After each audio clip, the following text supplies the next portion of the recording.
What's up, guys? What's up? What's going Going on? on? What up? What up? I like that Fudkin Crusaders that Kryptonian made. I think that was him, wasn't it? Yeah, I love it. That was him. Yeah, it's definitely cool. Definitely cool. How you guys doing this fine Wednesday evening here? Living the life. Pretty Yeah. good. Had some steak for dinner.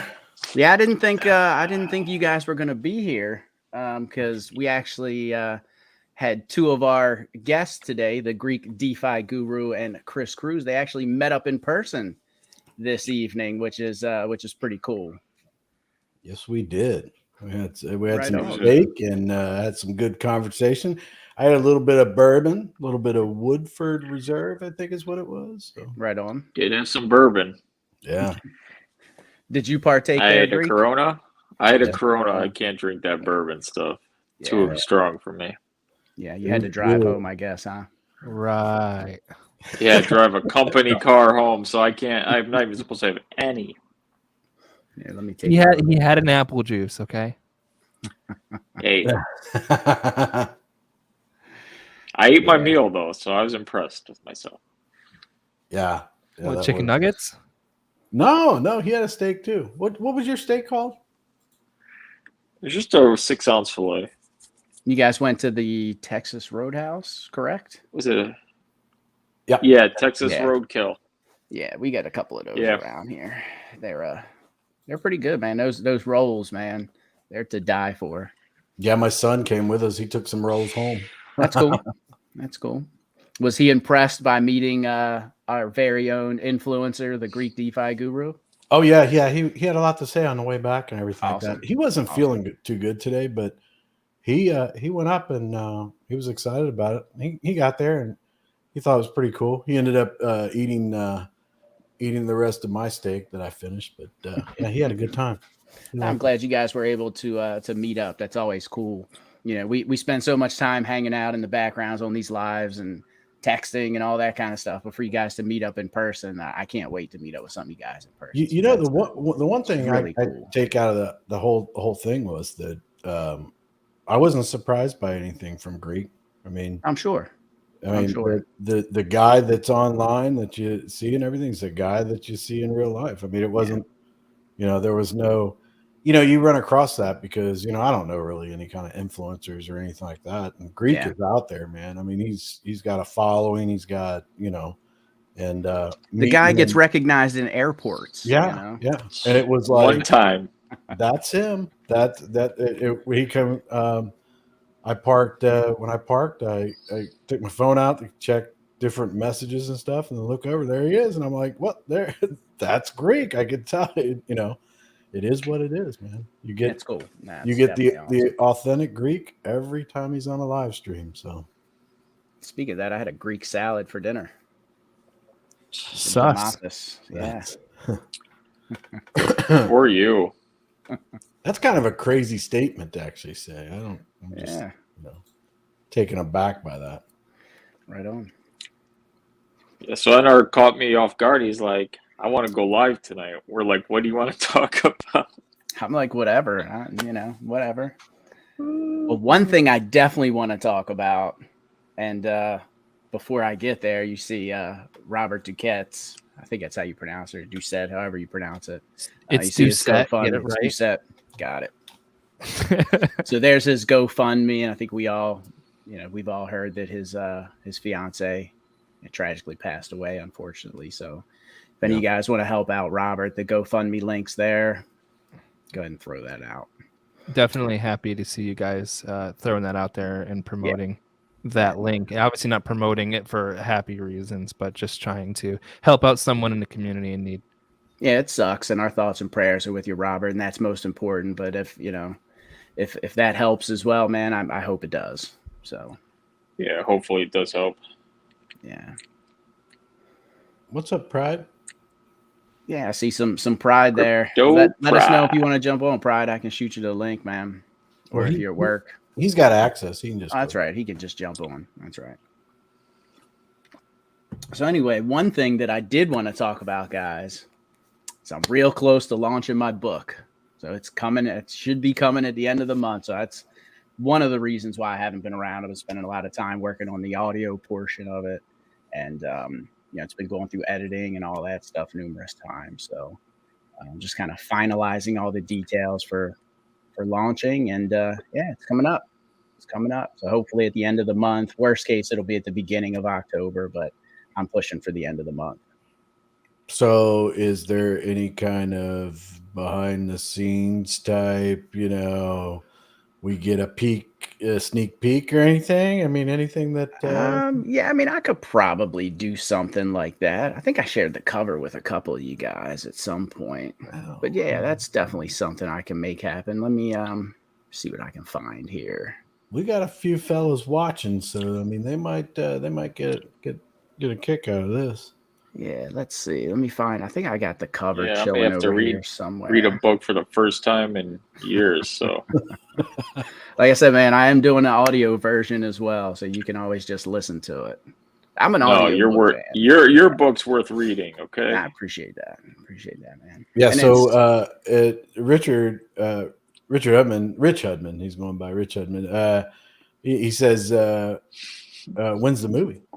when's the movie? And who's going to play the dashing heroine in the book version? Well, in the book, just so you guys know, there's not a whole lot of like about me and a lot of personal stuff. So it's not like a biography or anything like that. It's more so just focused on mindset and a lot of tricks and tools and things that I've used over the years to kind of, solidify, tweak and get my mindset to where it is today, and to get me to the point where I am in life. So it's mainly about that. So there's not a whole lot of personal stuff in there. So in the movie, there wouldn't be anyone playing me. I'll put it that way. No real personal stuff. I'm not sure about that. I think, you know what, this is what we're going to do. You put your book out, and then we're going to put a book out about In Our Legend. There you go. And then that will be the book that'll be the movie. There you go. One of these days. Yeah. And who knows if this one's even semi successful, who knows, man? Maybe I'll write a second, or who knows? I don't know. Well, why not? I mean, even if it's not successful, I mean, I would, if you enjoy doing it and you like it and it's something that you want to do, I would. Yeah, I did. I definitely had a good time writing it. It's something that I've always wanted to do. And hey, man, I just did it. So yeah. Like someone was saying, who was it?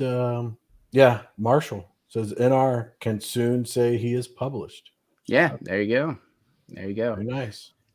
I actually looked into going with like some media companies, and I did have somebody that I was talking to.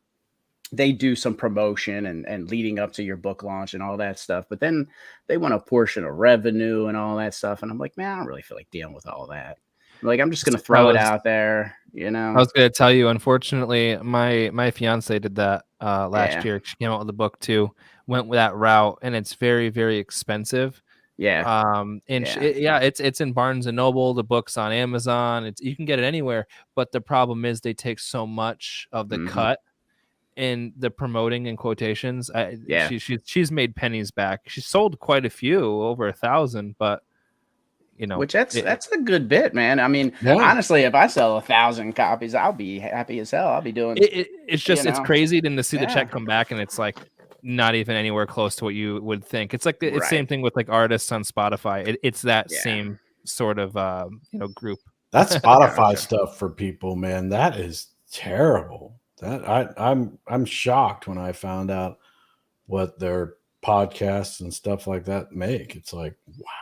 Yeah, some of that stuff's rough. Well, that's why the actors and stuff were striking over Netflix, because now that you've got your streaming services, a lot of those people didn't have deals in place, or they had old deals. Now their shows, Netflix, people are binge watching Netflix, and especially because of the pandemic and all that stuff, their shows been kind of revived, and they're not making any money off of it. The companies are making money off of it, the network. So that's why they're all, they were striking and all pissed off, and you can't blame them. You know. Do you see that most recent CoffeeZilla video? Oh yeah, 100%. Showing exactly Yeah, what happens. Yeah, I mean, it's, I have not. So what's a show? it's the one with the podcasters, basically. So they Go ahead, Greek. Sorry.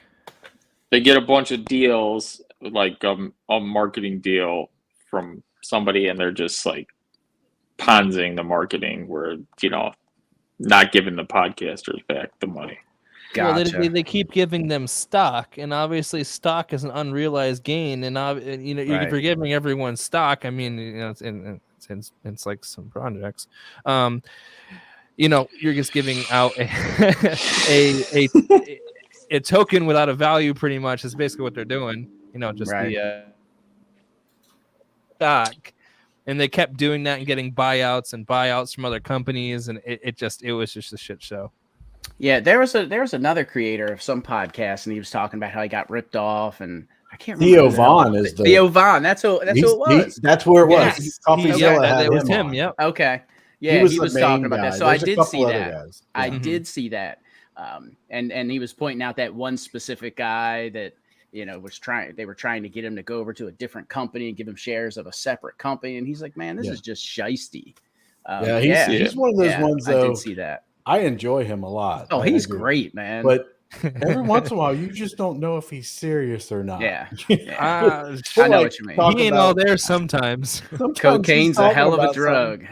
He's talking about like his childhood or something like that, and it's like, is that a true story or right? I know what you mean. That's crazy. Yeah. He's fun. It's just crazy because all the time the scammers always seem to buy new houses magically at the most opportune times. Like, isn't it funny how that happens? Yeah, that is funny how it happens, because that is legitimately what that guy did, man. Yep. And then he tried to hide it all. We wouldn't know what that looks like. You see that Right. part when he was talking about that he was, I guess what he was doing was he was trying to hide like who owned certain things and assets and things like that. So he was. CoffeeZilla. I'm not doing anything wrong, but I'm just hiding my assets. Yeah, It's crazy, man. Do you see Marshall's comment here? I wonder if there is something out there that would help. Yeah, I've already thought about that, man. In fact, I had a conversation with Nick about that, as far as for authors and stuff like that. So yeah, I'm definitely going to be using the Vitruvio blockchain. So yeah, we'll see. We shall see. And actually, and I think I told you guys, I don't know if I told the viewers, at one point I tried to launch a token and an ecosystem that was almost like I guess almost like an Amazon bookstore, but blockchain based. And it was, your authors and your independent authors there's a whole ecosystem around a token. So everybody got paid in this specific token, and the project ended up failing, more so, I think, not because of the idea or the execution, but more so because we went right in. As soon as we launched it, it went right into a bear market. And it was just, we couldn't get the volume. We did have authors and a ton of people signing up. The coin just wouldn't go anywhere. It was crazy. So, and I'll share all that later on. I don't really feel like getting into that, but so that idea is still there. I would, I'd consider revisiting that idea on Vitruvio with a token. And I'll talk to, I'll get some thoughts from you guys in the background, Chris and Greek and Fowler, Con. Share What's all up, that Fowler? stuff with you. Yeah, what's going on, Fowler? What's up? Same What's old, happening? brother. Same old. That's what's up. What's up? I'm just getting in. What you guys talking about? We were talking about Did you guys show your picture? First off, did you guys show the picture? what picture? You What agree? picture? Oh, Grab it. It never happened. Not yet. Doesn't exist. Not yet. We have no idea what you're doing. Yeah. It was we hung out. We talked about that a little bit. Ate at Texas Roadhouse, had some steak, and I'm in the land of Chris Cruz for the next 2 weeks. yeah. Close Hi-yo. by. Then we took a picture outside. It is a good picture of you guys, though. I will say that it's definitely a The good. sun picture was of in you my guys. eyes. Yeah, it was. It's a good one. Thanks. I think the Thanks, son. Continent has a comment about it, though. I thought that. I guess we can. Who's got? Does anybody have the picture or anything? We can bring the picture up. I got it on my phone. I can email it to myself, and Yeah, because I can't bring it up. There was a comment about what Greek was doing. oh, that was me. That was you. That was me. Yeah, and Con just kind of co-signed on that. I was like, you're right. What the heck? Okay, when I looked at the picture welcome on back, that. I could see why he thought that, but nothing happened. Sure, it didn't, Greek. Okay. Likely story. Uh-huh. Oh man. Yeah, so, Email that over to myself. Yeah, that was a lot of fun. So what Fowler, what do you got going on? Because every time I talk to you, or every time I go a little while without talking to you, man, you have all kinds of stuff. So you got anything that you're going to tell the audience or anything you're going to talk about? Well, there's a few developments. We're working on the staking DApp still. You know, try working on it. Having a few issues with it. Still working on the packs as well. We're trying to debug the packs still. And the marketplace, everybody wants more functionality, seems like every day, but we're working on the marketplace, you know, to give the marketplace just to give it more functionality. You know, just when you get these NFTs, you know, you want to check out the metadata and stuff. We're going to start working on that. So now on the website, it'll show the metadata and stuff that we have in, so you don't have to go to like some other site to see the metadata. Working on that as well. How we're doing that, we're trying to acquire a senior developer. There's opportunity to present itself, and working on something in the background to get a senior developer on board to kind of like pretty much just overwatch me. I'm pretty much. It's been an opportunity of a lifetime, honestly, to do what I'm doing.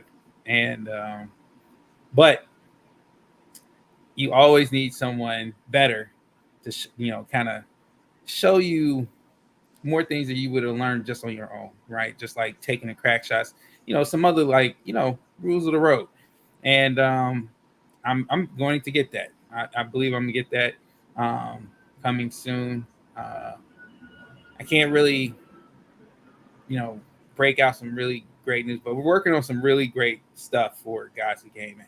If I can get a hold of the senior developer, we link up.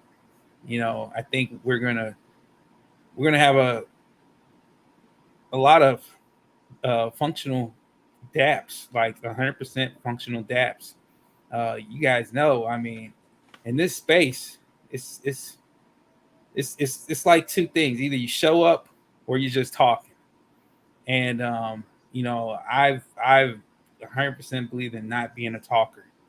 I, like you guys see it, like most of the time I'm quiet. I'm like the quietest person up, on the panel most of the time, because I'm usually doing something while you guys are talking. I love being here just to be part of the conversation most of the time. But but in the background, I'm working on dApps.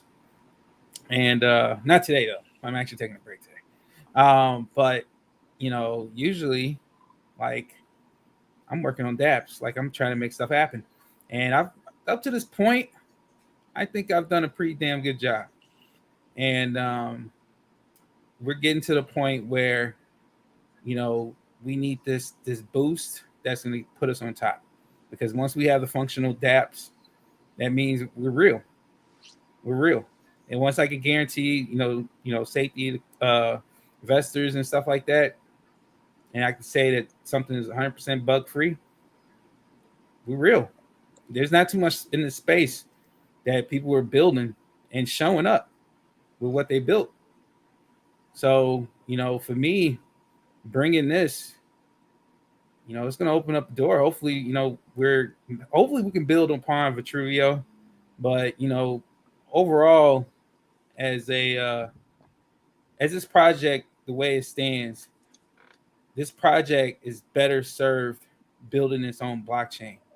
But I know for a fact that we have to build on top of something. So somebody's going to get built on, somebody's going to get built on. But we still will be multi-chain. So it's not like, there's no EVM blockchain that I won't try to get into. Like I really won't. I mean, once we have the functional dApps, right? Like dApps are working, the stuff you guys see, access in the marketplaces, being able to participate in the auctions.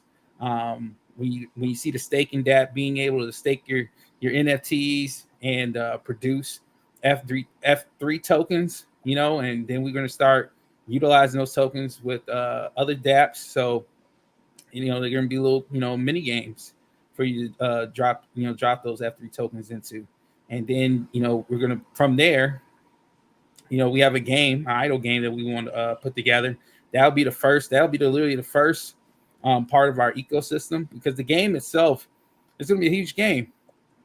But one thing I've 100% believed in versus any other game, traditional game or blockchain game, one thing I've always believed in is that you can't make something successful, resource-driven game, a sandbox. You can't do it without a working economy. You can't do it. And being this in blockchain, it's even that much harder, right? Because, the crypto landscape, they don't stay in one place. They're like a kid with ADD. They're going to be all over the place. They're never going to stay, right? So you have to find something that's going to make them stay. And what's one thing that crypto people all believe in? Making money. And being able to, have it your way, making money in a very interactive way. That's what we're going to bring. Okay. And it's going to be interactive. Everything that people do and invest in, whether it's NFTs, whether it's tokens, don't matter. It's all going to have purpose. That's one thing I see in this whole thing of crypto. I see no purpose to a lot of the stuff that, gets put out there. You're right there, man. You're definitely right there. Like, that's the biggest thing. Like, I don't see any purpose. Like, it's like you're telling me to invest in a trading token, but it's not trading nowhere. You can buy and sell all you want. That's trading. But I'm talking about, where's the other movement? Where's this thing? What's going to keep this thing moving? Because once it runs out of the last guy who bought the story, then everybody else is, somebody's holding the bag. Yeah. So where's the use case for it? I feel you, man. Where's and the if you can make people money, and if people can make money and you can have fun doing it, you're definitely on to something there.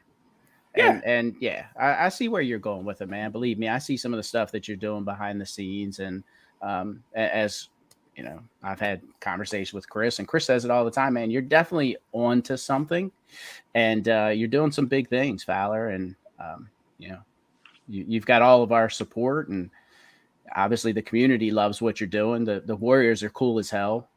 So yeah, man, no doubt. Better.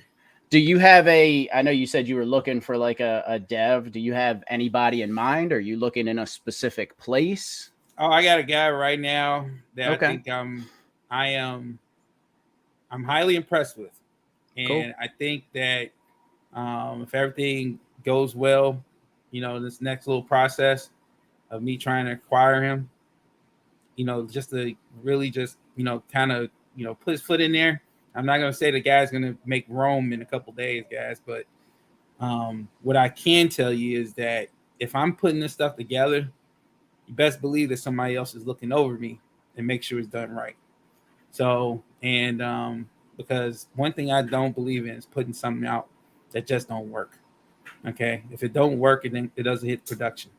So up to this point, I can only give so much to my community when it comes to developing. So I had to, it kind of lucked up. The story, it's kind of lucked up here. But I think that with this move, this will basically put us on top. If everything goes well and both heads match, I think we're going to put together something amazing. And I think, Cool. You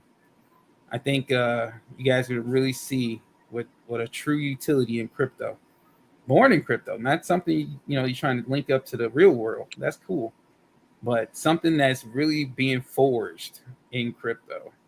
And it's going to be built from within, and it's going to build out. And then we're going to eventually get to things like, we have some ideas, man. We got like this, once we get into this 3D modeling, I got some, like the 3D modeling thing. When I think I talked to you a couple of you guys about it. It was the, the getting these things in toy stores, the Warriors, the little small figure guys, those guys are cool. Like I enjoy making those things, putting those things out there, even the limited edition stuff. I love doing that stuff, and I'm going to continue to really, put my finger on the scale when it comes to those things.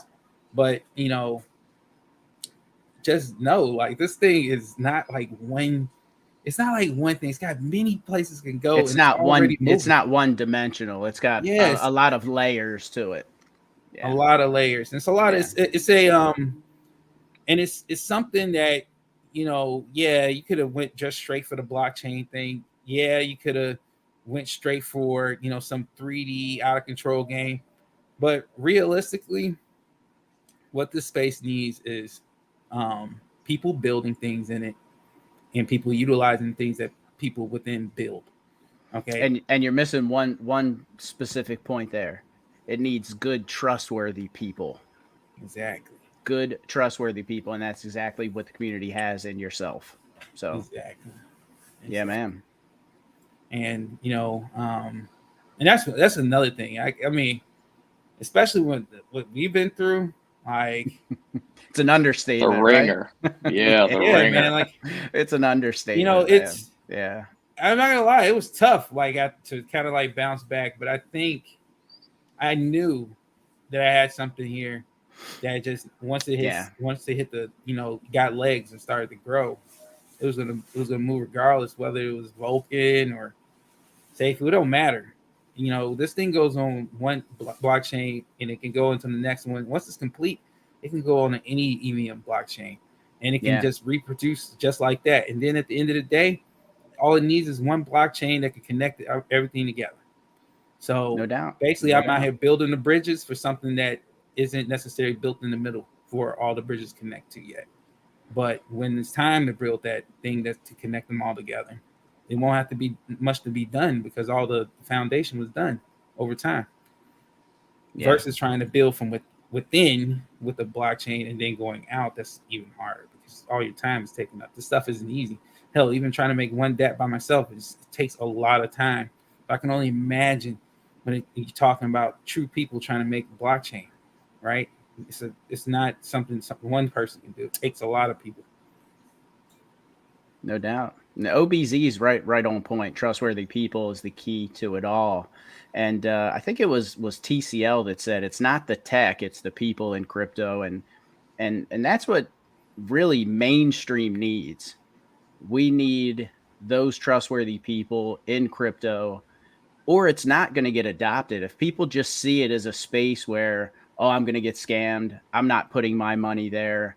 I mean, there are a lot of legitimate projects like Fowler. I mean, there's many other legitimate projects, but it's tainted. There's so much junk and just so many scammers in the space that it's tarnished the name of crypto. So it makes it hard. It does, man. It makes legitimacy hard. So we really need to get past all of that for mass adoption to really kick in. And Mr. Yan made a great point, said the only sustainable route is to tie a token to real world assets that generate revenue, period. And that's what we're trying to do with Property Flex. I saw Seifu Dad actually asked, what about Property Flex? We're still working on it in the background. We're still doing some legalities and corporation type stuff, and we're not going anywhere.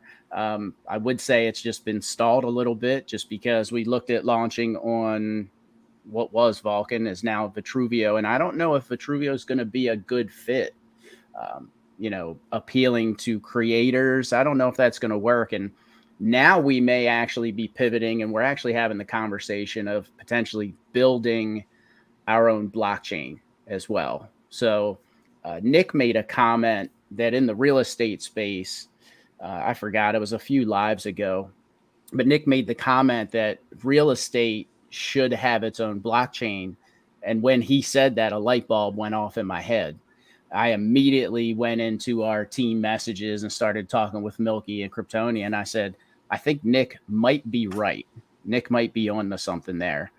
And I think that there are some other projects doing something similar to what we're trying to do.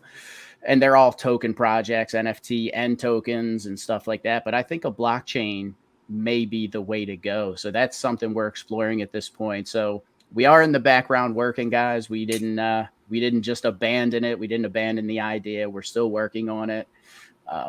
Just bear with us. We're working through some ideas and some vision and where we're going to go. But Property Flex will still come out. And even though Property Flex was kind of named on the Flex portion of the Vulcan blockchain, I think we're going to keep it Property Flex. I think it's still a good name. It still rings true for where we're trying to go with it. So I think we're going to keep that. What do you guys think about that? I like the name.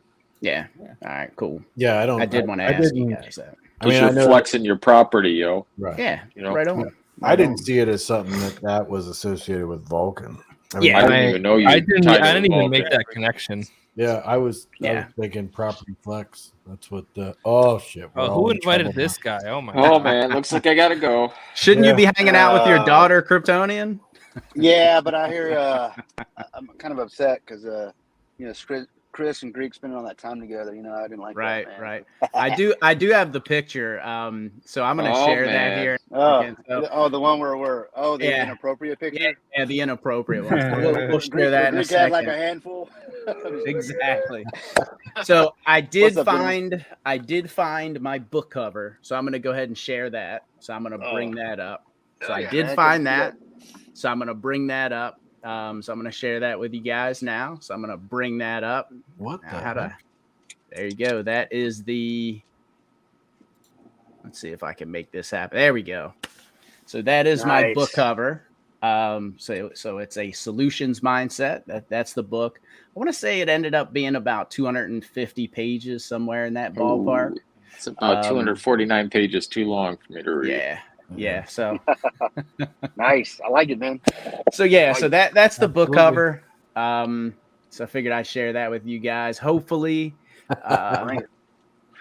hopefully we get it out at the end of the month, guys. That's what I'm shooting for. I've been working pretty hard to make that happen. So any and all Like the support is cover. certainly appreciated. Certainly Of course, appreciated. man. And again, don't expect to see a lot of personal stuff about, myself, because there's not much in this book. I'll tell you that. But there's a lot of good stuff in there as far as tools.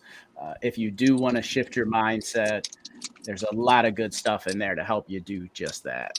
So, yeah, man. And this is the one that you sent out to me months ago. Right? I did send you the draft copy. Yeah. So you got an that's early. good. I think it's been That's revised a good little bit stuff, since man. then, but it's pretty much the same thing.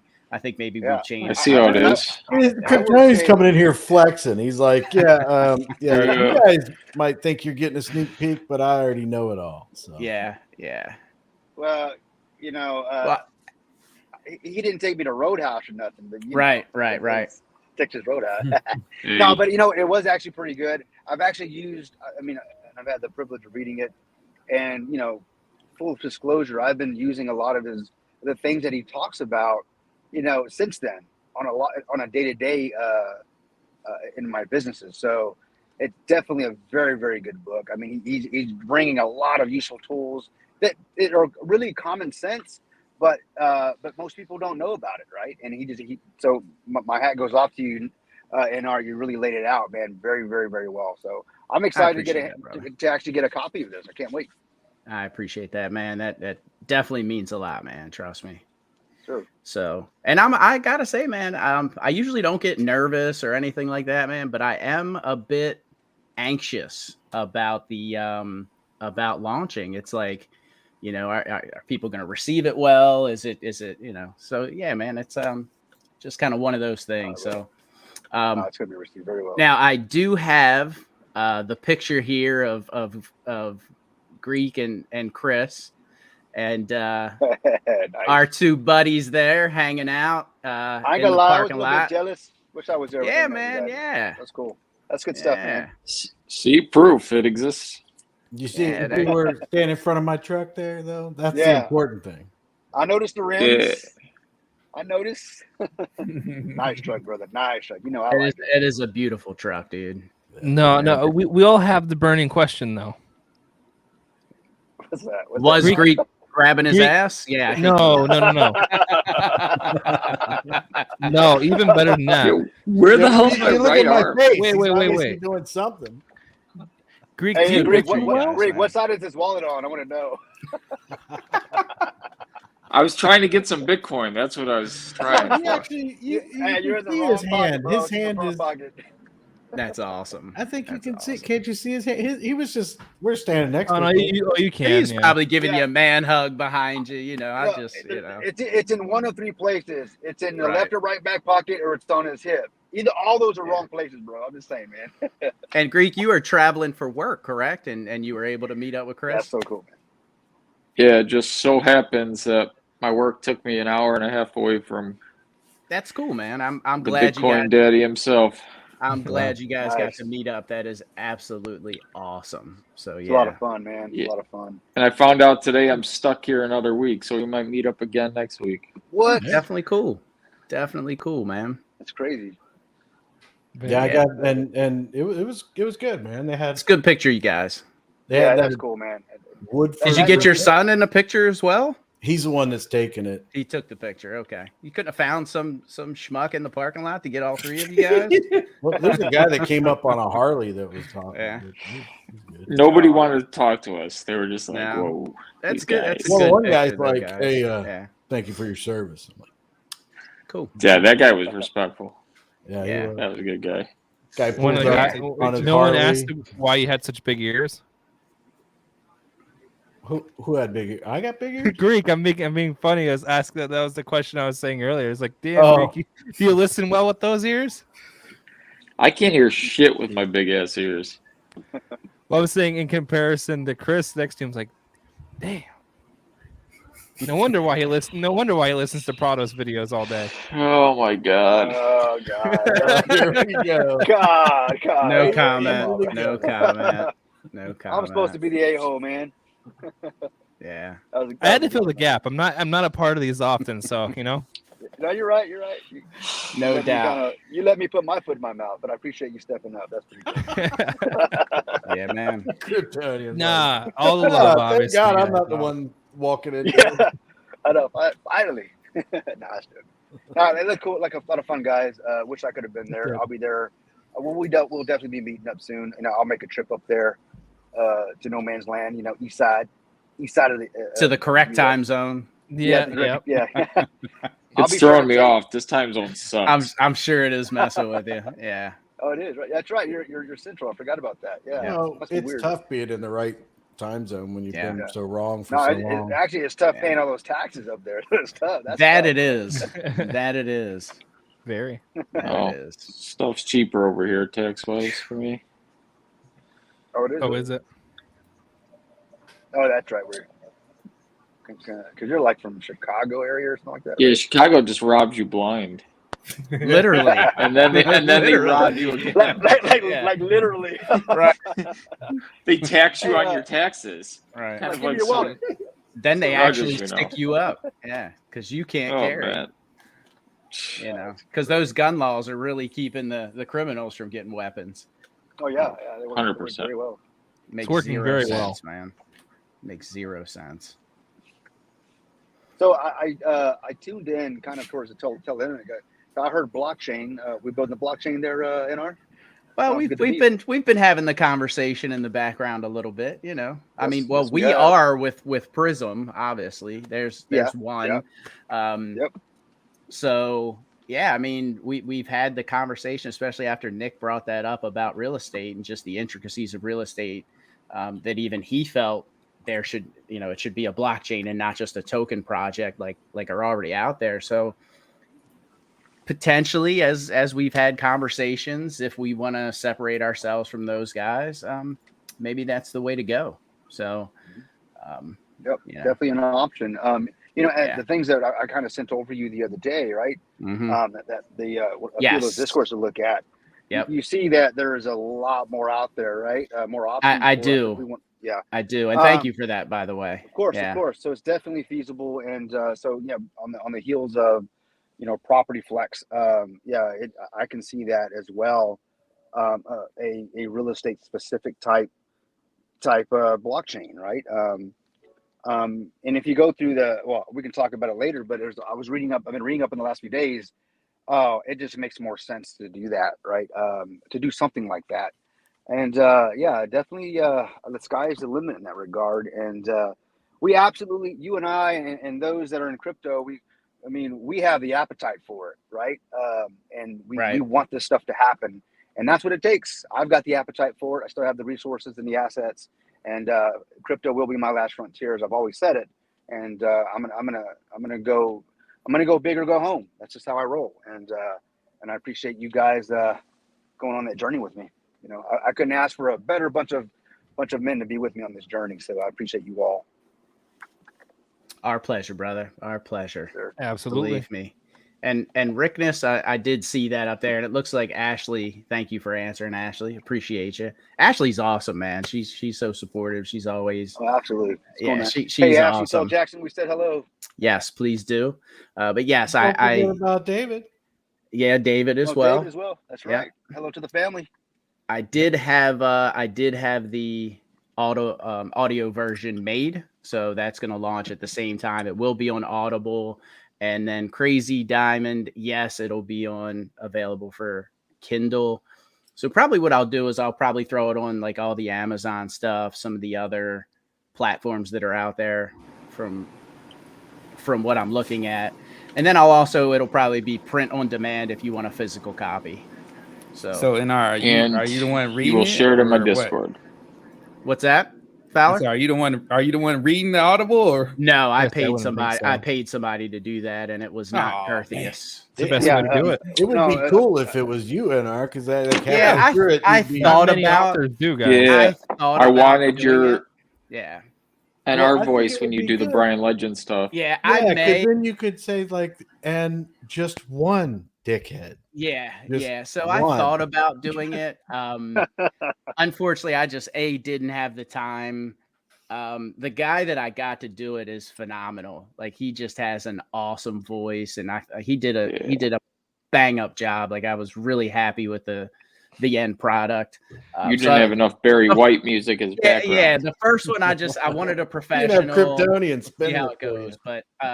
On the second one, would I read it? Probably. I would consider doing that.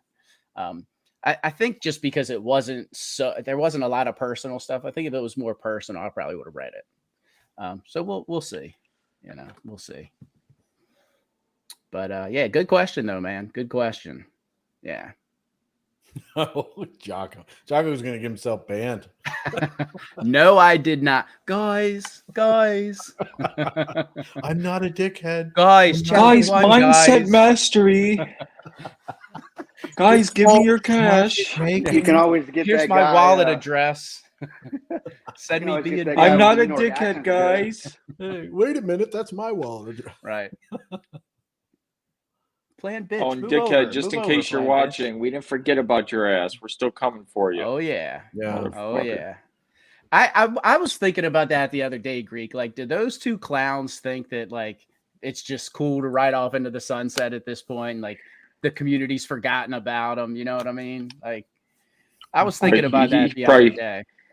Yeah, he's probably sitting there with his lady man, and he's like, thinking he got away with it, but no, we're coming.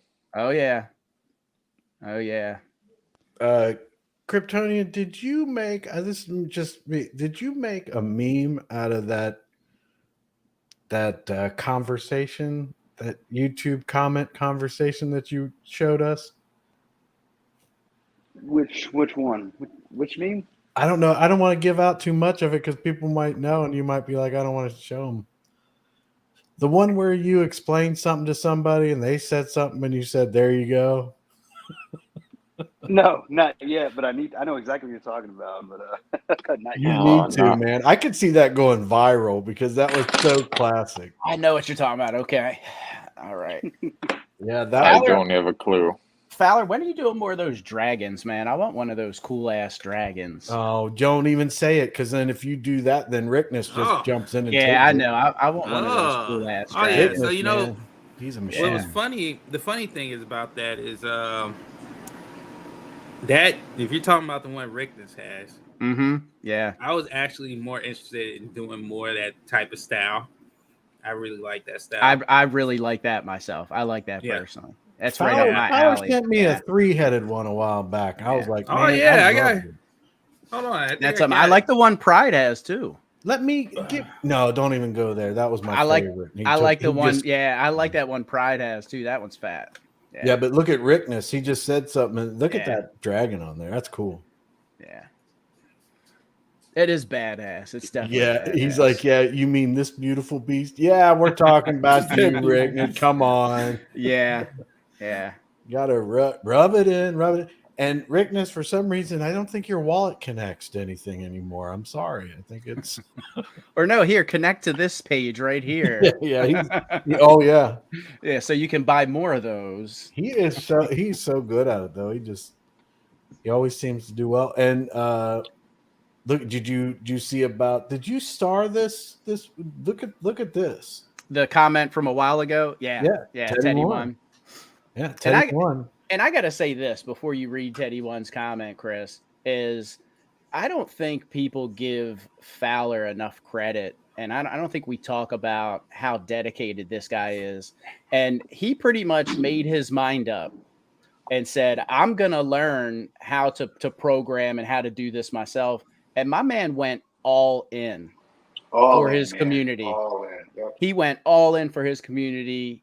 Hours upon hours of days this man is spending teaching himself how to do the coding, the dApps, all of this. It's impressive, Fowler, and hats off to you, my friend. Thank you. I appreciate it. It's Yeah. I was fed. You're right. I was definitely I know, fed man. up, man. I know. You remember I was pissed off just getting the logo, right? Yep. Like you saw how Yep. it was when I was like, yo, I put in this guy's game in. What's taking this guy so long? Da, da, da, da, da, da. I don't like waiting.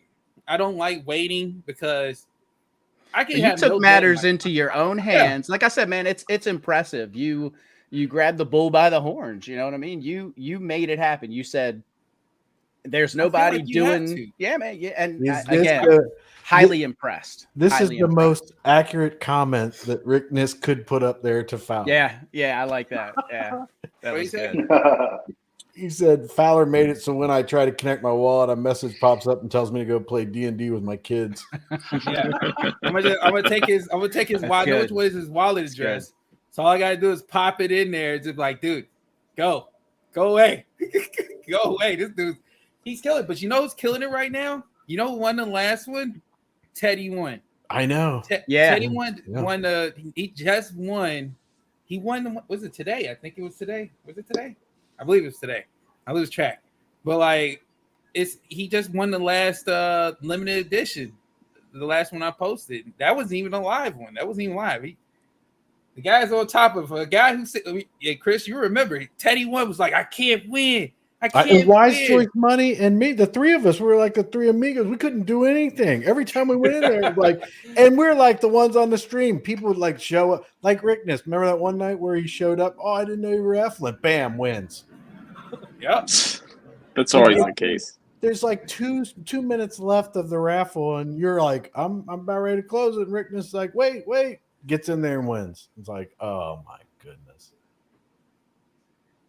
And then I won those two back to back, though. I was pretty happy about that.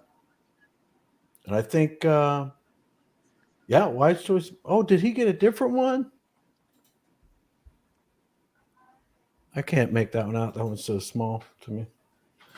But he got a good one. So, Fowler, you're not getting are you getting a dragon out? Were you going to raffle out a dragon or something? I got to get my wallet I was ready. if actually you're about gonna to do a something. couple things. I was going to show our latest auction. I believe it's when Fowler turns off his avatar and he gets on there, something's going down. oh yeah.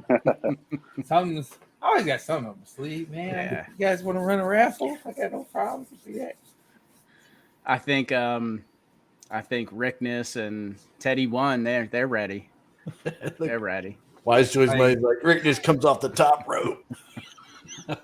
I really want to show this latest one. It's actually I haven't really said it on live or anything. I'm gonna bring it up and there we go. I guess while we're waiting for this to kick off, everybody watching, I believe it's Friday at 1 p.m. Eastern Standard Time. We're going to be on with Nick from Vitruvio, basically just doing a roundup of everything that's been going on and any updates Nick has for the community. I am correct on that time, right, Chris? Oh, yeah. Friday at 1 p.m. Yep. And it should be streamed across all of our channels. So, wherever you enjoy watching, guys, but definitely tune in, watch the replay. It'll be Friday, 1 p.m. Eastern time. We'll be on with Nick Caliani. So definitely tune Sounds in. like a plan. Yeah, man. You And know, I should be able to make that, guys. I should be there. Fowler. As long as I'm not on the job site, I'll be there. It's all good, man. Even if you're in your car, we love some Greek. I can't while on the job site though. Live from the parking lot at Texas Roadhouse, you and Chris. Oh, That's job serious site. business there. Yeah. So you guys, you know what this reminds me of, Fowler? Hmm? It's reminiscent of Cortana. Yeah, I'm glad that's the basis. That's the basis of it. Well, I'm Yours happy got I nailed. saw that nailed immediately. it. Cortana? No, man. Halo. I ought to come across through that screen and slap you. No, I'm just joking. Microsoft. You guys remember Halo? Yeah, it is the same. You did send him an iPhone, didn't you? Didn't you Yeah, send him an that's- iPhone? I was just checking, man. I got to make sure. Compliment. Don't let him get away with that. That's hilarious. Cortana. Microsoft Cortana. How are you liking Microsoft. that iPhone there, Connie? You still a believer, man? It's doing all right. That's all I need to hear, man. I'm glad it's doing all right. Yeah. I mean, I can't get over the notification system. I think the way that Samsung does it's a little bit better, but Just turn them all off.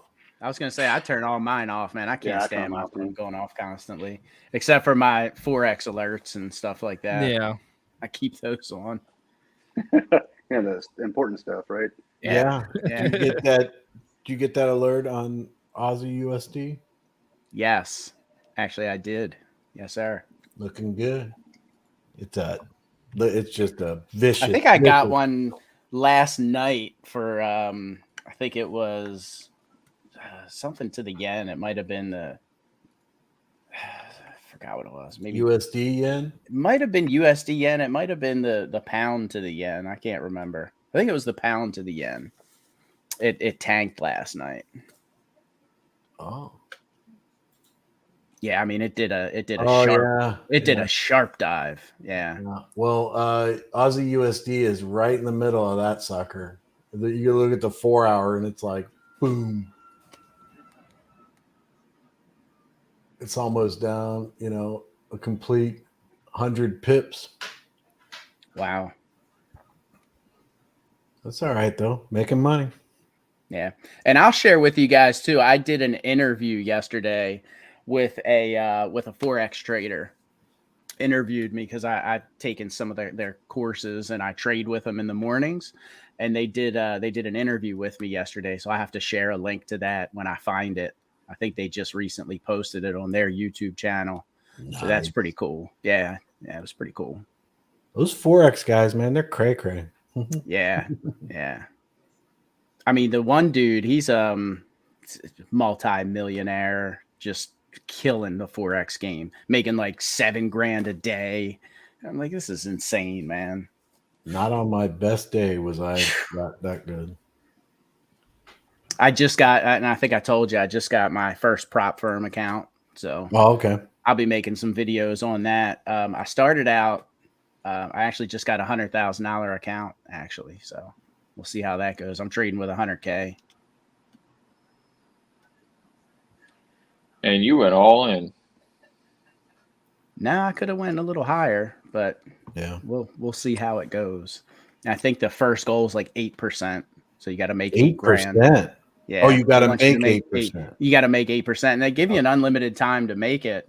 And then once you hit that, it basically you step up each time, so your money doubles, and then you get like 75% of profits. Nice stuff like that. So we'll see. I'll keep you guys abreast of how that's going.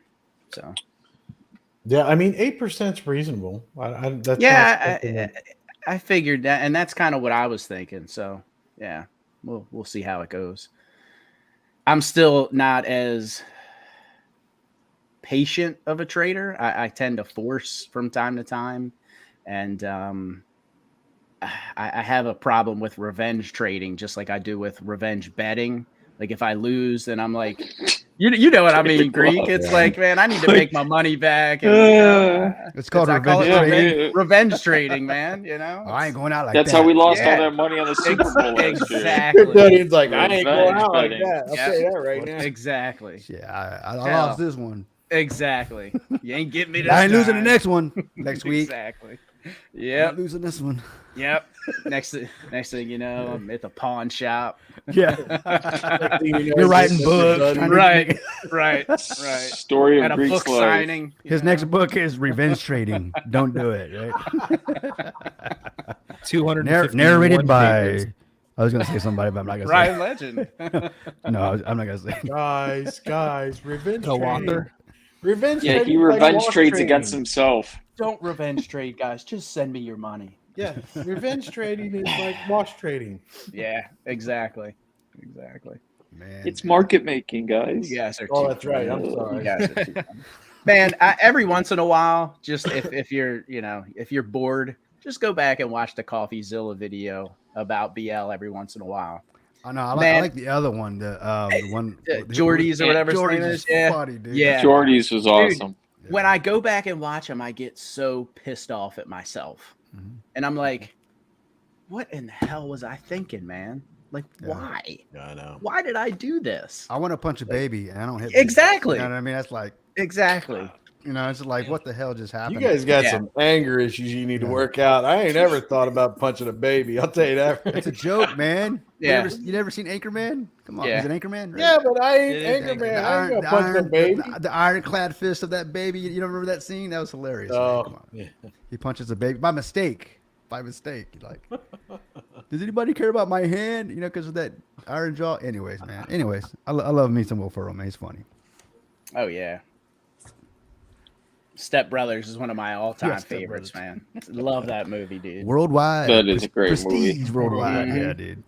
Oh, I got some great some great memes out of that one, but we won't share those, of course. But yeah, it's a great movie, man.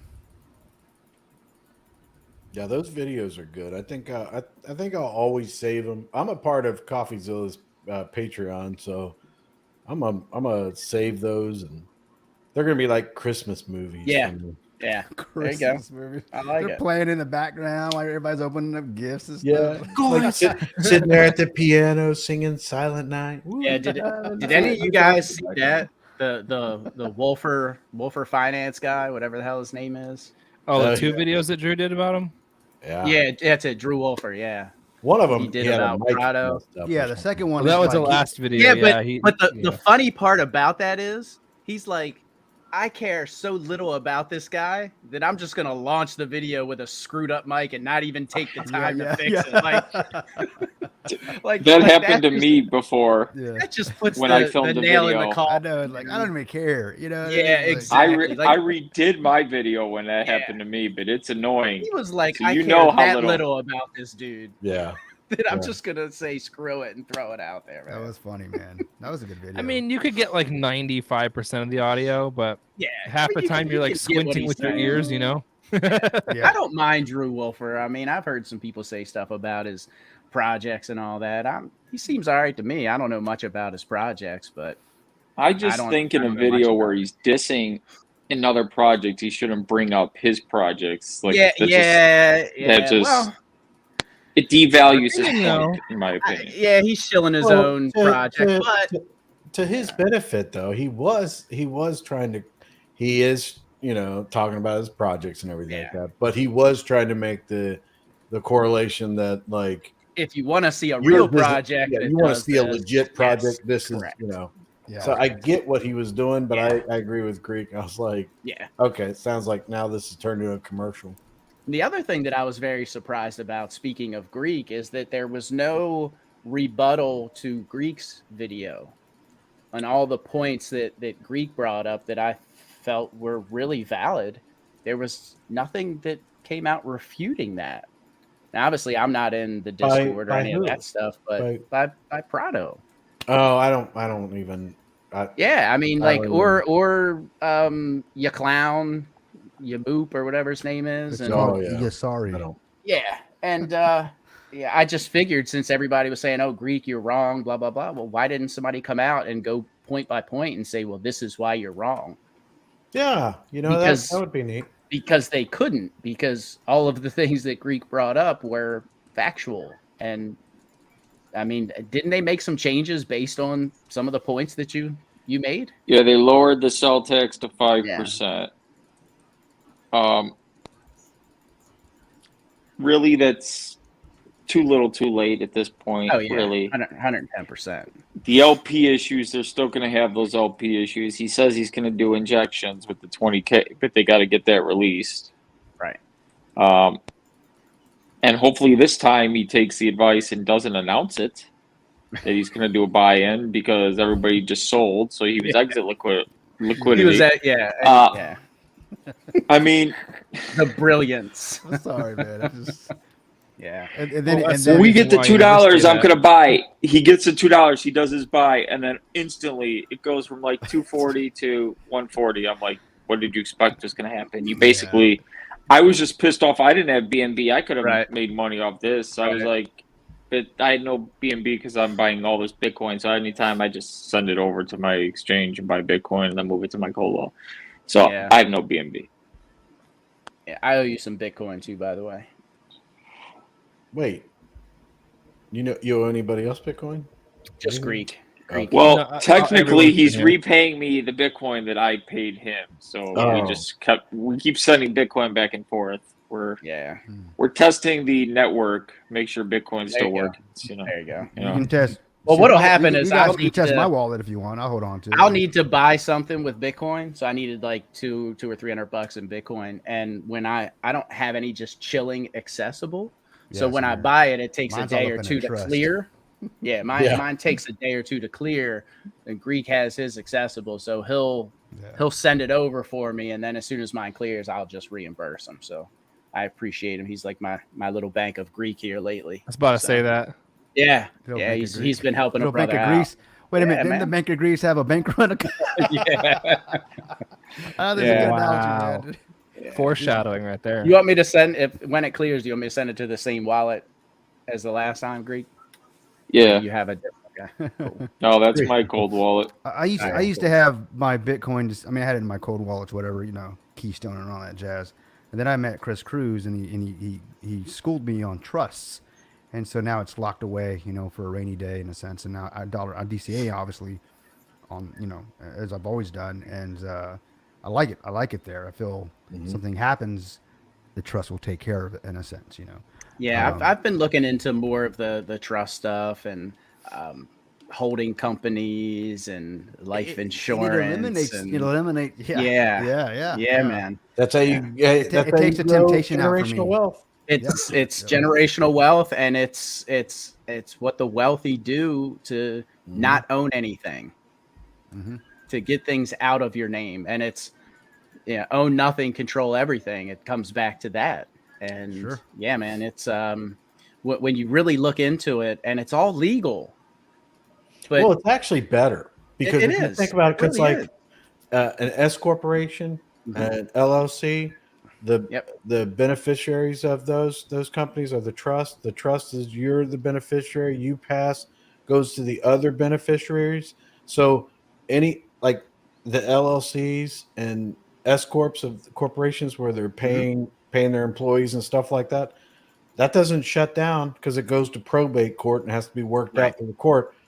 You're as long as the company's making money, the payroll's still being paid. People keep their jobs. They're safe. They're secure. You don't have to worry about anybody coming in and fighting over this and fighting over that. And it takes years to get through probate court and everything. It keeps going.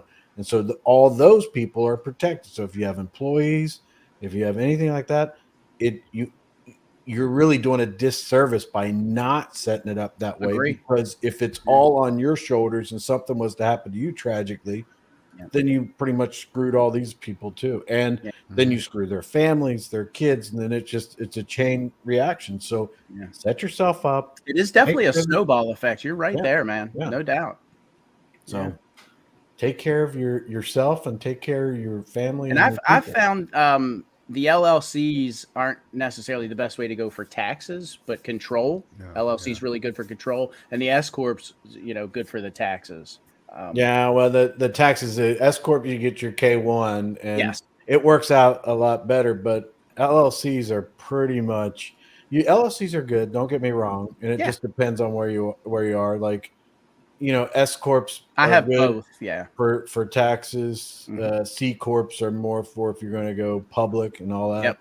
But LLCs, that's the one thing I haven't done is like the C corp stuff.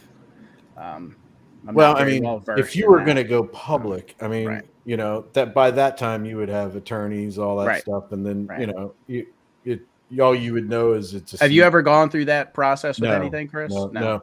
There's nothing that I would ever want to take public. Yeah, I would want it all to be, because once you get public, then you're at the mercy of the media. You're at the mercy of your shareholders and it's like and then you have a lot of innocent people and employees and stuff like that that are targets for things that they had nothing to do with. And private corporations have always been good, but I think LLCs are really good for real estate. Like land trust, control, man. LLCs are all about the control, and yes, you are correct. Yep. But you are correct. There's a bunch of different ways out there and stuff like that. I guess recommendation is, what do you want to do?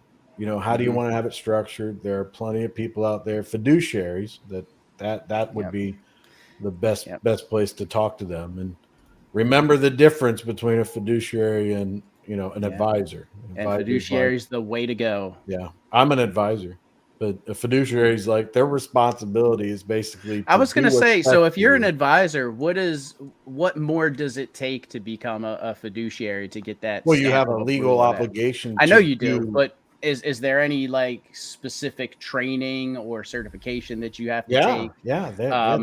And it could be a worth it fiduciary at that point for you to take it to the next level. What'd you say? What was the question, NR?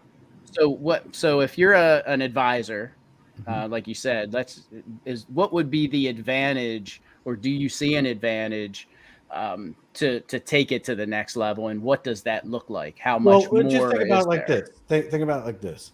So you're gonna buy a house, right?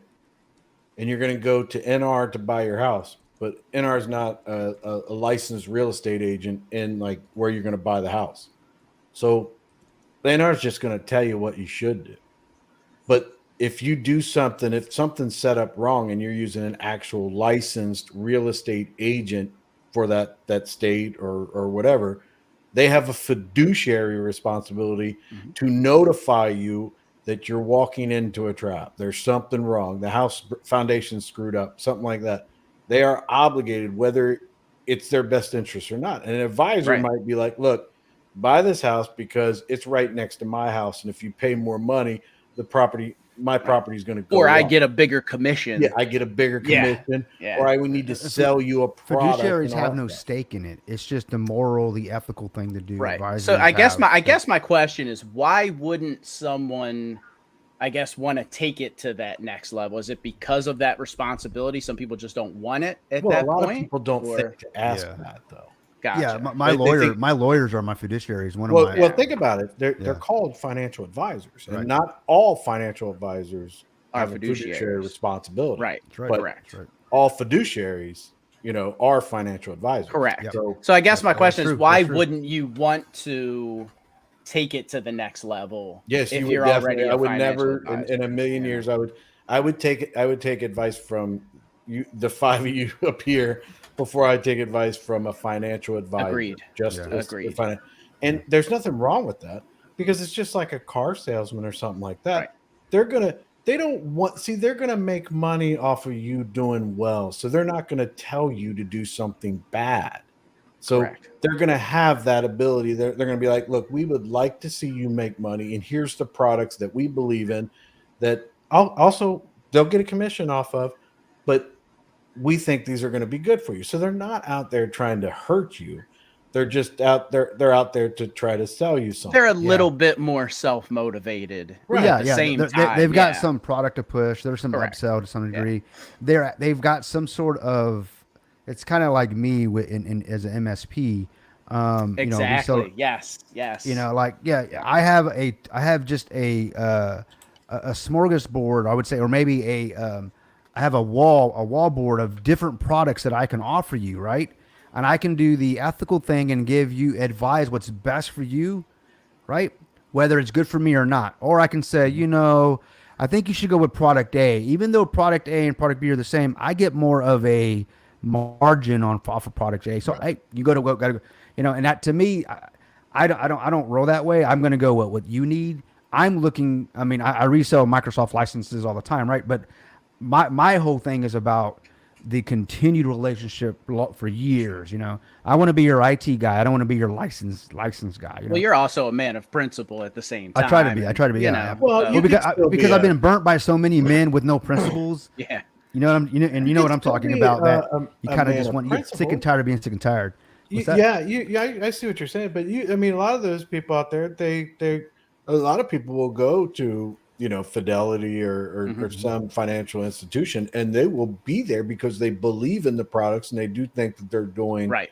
They're going to be good for people. So Yeah. they may not be their fiduciaries, but they're like, hey, listen, I know I make a commission off this. It's just like you go to a salesman. They like Chevys. They're at the Chevy Right. dealer. They're there. You came to them, so Right. like you There it come is. in there and they're That's like, right. Yeah, I you're right. own a Chevy. I drive a Chevy. I've always had one, and I believe in them enough that I can be out here selling them. So it's great.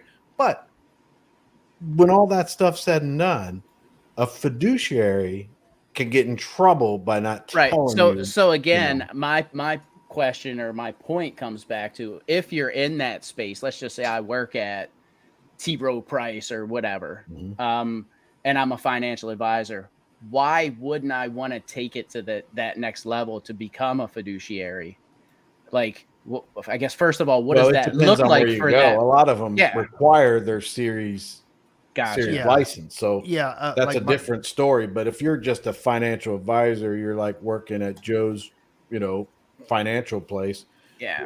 There are a lot of places out there that you have to have your series, whether 2 series licenses to be able to be a financial advisor. That's totally different. That's legit. But they're also going to be selling you their products, and their Sure. products.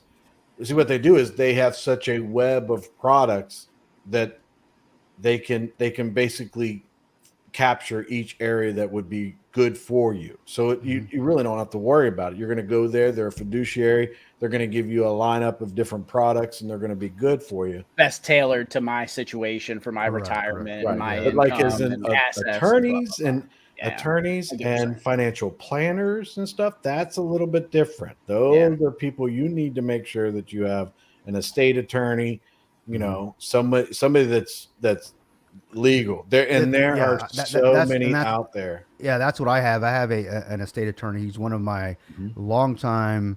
He would be my mentor in business. He was one of my first clients. That's pretty cool. 15, 20 years ago. Yeah. He gave when I just started my business, getting into providing managed IT services.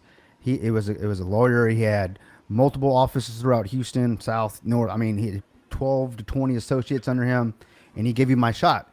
And I remember him bringing me into his office. He was like, "You're new at this, I can tell, but you know what? I like you, so let's do this thing."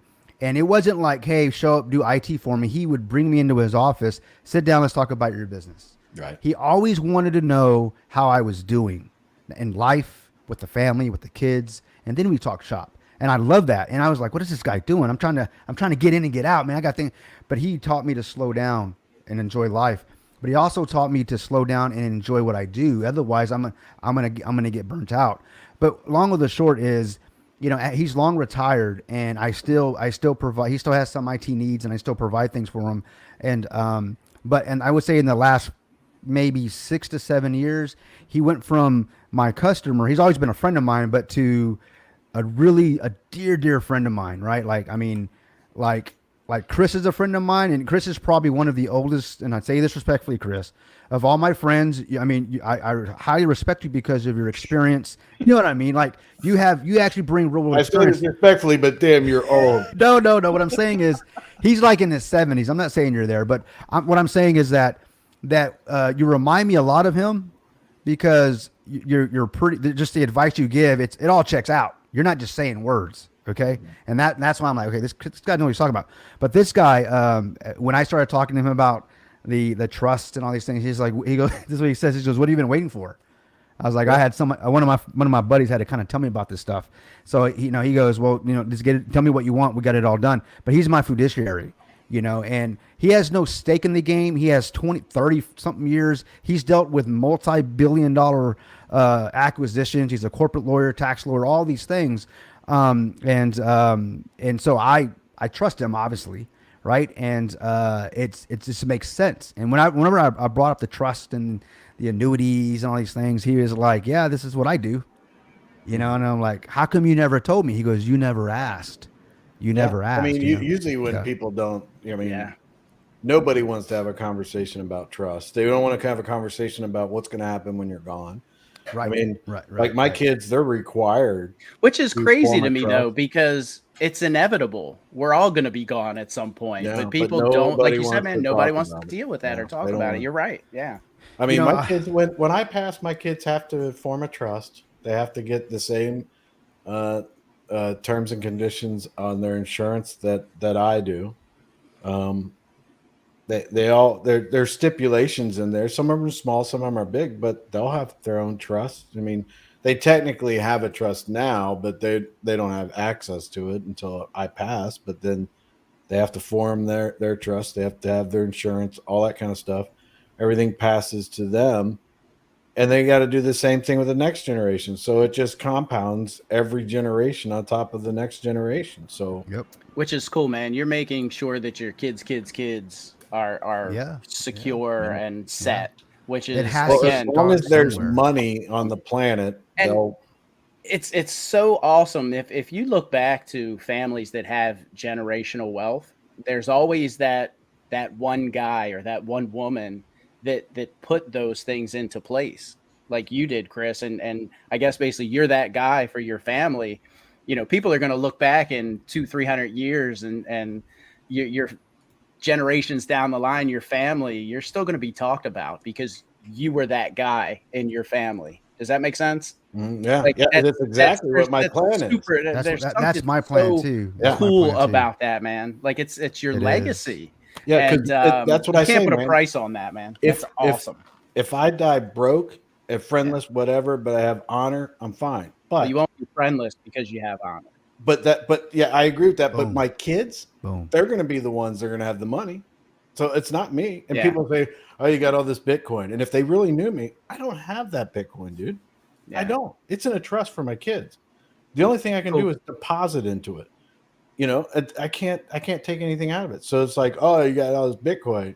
No, Yeah. I don't. It's with my kids, and the trust. Yeah. For me though, the fact that, like I said, there's always that one person, and I think I'm that guy for my family, and that you're that guy for yours. Like, to me, that's just, I don't know. There's something that's just powerful about that, man. It's Well, I mean, I it's a agree with special what you're thing. saying. It's a But special it thing. is. But why isn't everybody that guy or that girl? Because there's they- 'cause no they don't need because for people don't talk about it. Like Right. you were just saying, man. Right. It's just something that that. You got to be that yeah. guy or that girl or whatever. I mean, Yeah, you man. got to be them. You know, we It's have about plenty of being a people good that come steward, into our yeah. comments and everything like that. Why are you not that person? Is it Yeah. because you just don't feel like it, or you don't know enough? Well, do a little research, man. You know, you just go on Google. You can reach out to me and be like, "Hey, what's going on?" Is that a question, Shadow X? Are you saying a living trust? No, I think he may be asking what kind of trust you Now, have, perhaps. revocable living trust. Irrevocable. Yep. Yeah. So is what you would, but you check it out. You talk to a financial advisor, see what's best for you. But a revocable living trust is what I have. So Then there's and also different kind of irrevocable. trusts. There's all kind of different. There's trusts. real estate trust. There's all kinds of different things. But bottom line is, why you just when you get done with this live and you're thinking tomorrow you work or you're doing whatever, man, just think about it. Why are you not doing these types of things? I mean, for yourself, just holding yourself accountable. I'm not saying that anybody should judge you for not doing it, but bottom line is, what's holding you back from doing it? You're just going to make your life and your ancestors and your children, your grandchildren, and all the next generation's lives better. So if you start thinking about it, it's just small little things that you can do to make maybe your life a little bit better while you're still here, and you're going to make a lot of other people's lives very good down the road. Sadly, most people don't even think about their children. And investing for their children and planning for their children. People are living in the now. But when you think about your children's children, that is being a good steward of what you have. I am extremely blessed. I am thankful for all the things that I have. And that's kind of been my motive the last, I would say, 10 to 12 years, as I've made and lost money, is like, okay, what am I going to do to, like Chris is saying, to take care of my family generations to come? My dad kind of started the whole, of all his brothers, he's the first one to actually have a pension, a 401k, have he money kind of put instilled that financial knowledge or whatever. He started that with me, but it stopped at the pension. You got to get a pension, right? And then, that's what his generation was taught. Yeah, and then I meet gentlemen like Chris, and my buddy Keith, my friend Keith, the lawyer I'm talking about. Those are the guys that are like, because they're like, it takes more than that, So there is a lot of information, and the great news is, guys that are watching, is that there are people that are willing to share that with you. You just have to ask, Hold on a second. Yeah, and not only that, man, you got the internet. And there's a ton of information if you just want to educate yourself. And I'm not saying find somebody to set up a trust on the internet. No. Yeah. Chris actually sent out a video to me about a month or two. You remember that little, was it a TikTok video or something? And it was a guy calling the insurance company on how to. Yeah. Hey, I wouldn't remember. Yeah, yes, I mean, that's exactly how to do it. That's exactly how to do it. Yeah, that was good stuff, man. Yeah. Look, just look it up. The way that you can fund your trust, and Shadow X was saying, and it goes to them instantly in a trust instead of them having to wait like a will. Is that a statement, or are you asking a question? I think it's a question, and okay. So basically, if you have your assets set up in a trust, and especially with life insurance, and I don't know if that's where you were going to go with it, Chris, but life insurance, there's no taxes on life insurance, which is the beautiful thing. And that's why a lot of wealthy keep their wealth in life insurance, because there's no taxes there. Well, and the key thing too, and there's no probate and all that. Yeah. So you're gonna avoid probate in most cases. There may be certain things, but like the insurance policy, the trust is the beneficiary of the insurance policy. If you have like an LLC, S corp, companies that you have, the trust is the beneficiary of them. Then those things they'll just it'll be the same. So what ends up happening is who the beneficiaries of the trusts are just take over those things. So you'd have to have the checking accounts. You'd have to have all these different things would have to be in the trust's name. So anything that's in your name, your home, and you can actually do your home even if you haven't paid it off. There's certain ways to do it. I researched that. It's a process, but you can do it. But your estate planner can do it too. Yeah. But all these things. If it's in your name, then it will end up being something that would have to be adjudicated and all that. So that's a little bit different. But the whole process, yeah, it doesn't go through probate because of the fact. I shouldn't say it doesn't. There may be certain situations that it would. That's why you'd want to talk to an estate attorney to make sure on all those things. But say it doesn't go to probate. Yeah. The signers of the beneficiaries of the trust will be the signers on the accounts, so that if you got to pay payroll, if you got to do companies, things like that, it just keeps going, and never skips a beat. And then with mine, my kids are required to set up a trust. Once the beneficiaries are given to them, they're required to set up a trust to fund it with their insurance policy and all that, and do the same thing. So then it branches out to all my kids and then all their kids. And then it just Basically, snowballs. Chris put this thing in motion that's not going to stop or slow down. Right. And they're required Yeah. to do this. This isn't something that they can go and be like, I'll do it later. Right. It's like, Yeah. no, you're only allowed to have a certain Right. amount of the insurance policy funds it. So when I pass, so it doesn't just they get a check sitting to them and everything like that. The beneficiary is the trust. So if I pass and it's covered under my insurance, everything like that, then my trust is funded with that insurance. Okay. Well, I mean, I'm required to pay for that insurance premium and all that. So I have to fund my trust now. So it's funded, and then that insurance policy is put into place. It's taken care of. Then they have to do the same thing. And with the money from the first trust, they're funded, and the trust pays their insurance premiums. And then they do the same thing as they go along. Then they go. So it's just funding each generation. Yeah, and then once you pass, it's almost like the insurance kind of replenishes, right.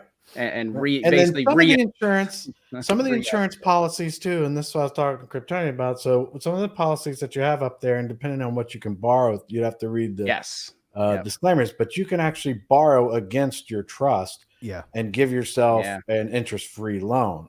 So, yeah, you can. I mean, you can't do it right away, guys. Don't get it twisted. Right. You have to fund that trust or the insurance policy for there's a year, whatever it is. But he's right. I would looked into it. It's exactly. It's a universal life type thing. I think is what it was. You get you have the ability to take a loan against it, interest free. You can almost become your own bank. You're your own way. bank. Yeah. You want to buy a car? Go borrow against yourself 0% interest. Pay yourself back interest free. Interest free, and it's your money. It's your money that you're giving to into a life insurance policy that's going to pay your beneficiaries, your trust. But at the same time, you can utilize that money that you're going to you can't take with you, but you can use it if you need it. Pay off debt, whatever. There's so many things you can do with it, but. Right. It's right. It's there. And I'm telling you, once that light bulb goes off, you're like, yep, I've been wasting time. Yeah. And Ashley's right. Usually what gets that thought process going is when you have a kid or some kind of life event that happens. And Ashley, that's 110%. So yeah. Yeah. But I mean, at the same time, if you think about it, say you're like with my son, he's a young guy, right? I'm like, hey, he's going to be required to have a trust and everything at a young age, and it's going to be funded. What's super shitty to me is that this stuff is not taught in schools. Yeah, that gets me every time. Listen, if financial literacy is not. If you're a parent, I learned this a long time ago. I learned this from my great grandfather. If you're a parent, you need to break that mold right now, because. This is something that my great-grandfather taught me and my sister, my cousins, and all that stuff at a young age. We talked about it all the time. The school system around the world is not set up for people to have independent thought. Correct. Right. They're set up to be created to be nation of workers, baby. That's right. You work, no independent thought. You work as a unit. You get things done as a unit. You everything that you do is to clock in and clock out and all that kind of stuff, and be a good worker bee until it's time for you to retire, then be a good retired worker bee, and none of these things are taught, because that's not what the system's created for. And there's nothing wrong with teachers. You can retire, Chris, But if you follow their system, you will not retire wealthy. You'll make enough money to go eat at Luby's, play bingo, You'll and maybe you'll make enough pay money Bingo. to Yeah, pay yeah. your taxes Yeah, and Get yourself a nice Buick. Yeah, get you a Buick, maybe repaint it. You know what I Right. mean? You know what I'm saying? yeah. But you're Yeah. right, Chris. They don't teach us that. And They don't do it on purpose. It's crazy, man. Go back to when the schools were all when they taught all the grades in one schoolhouse in a small town Mhm. back after the Wild West days, and they started coming together.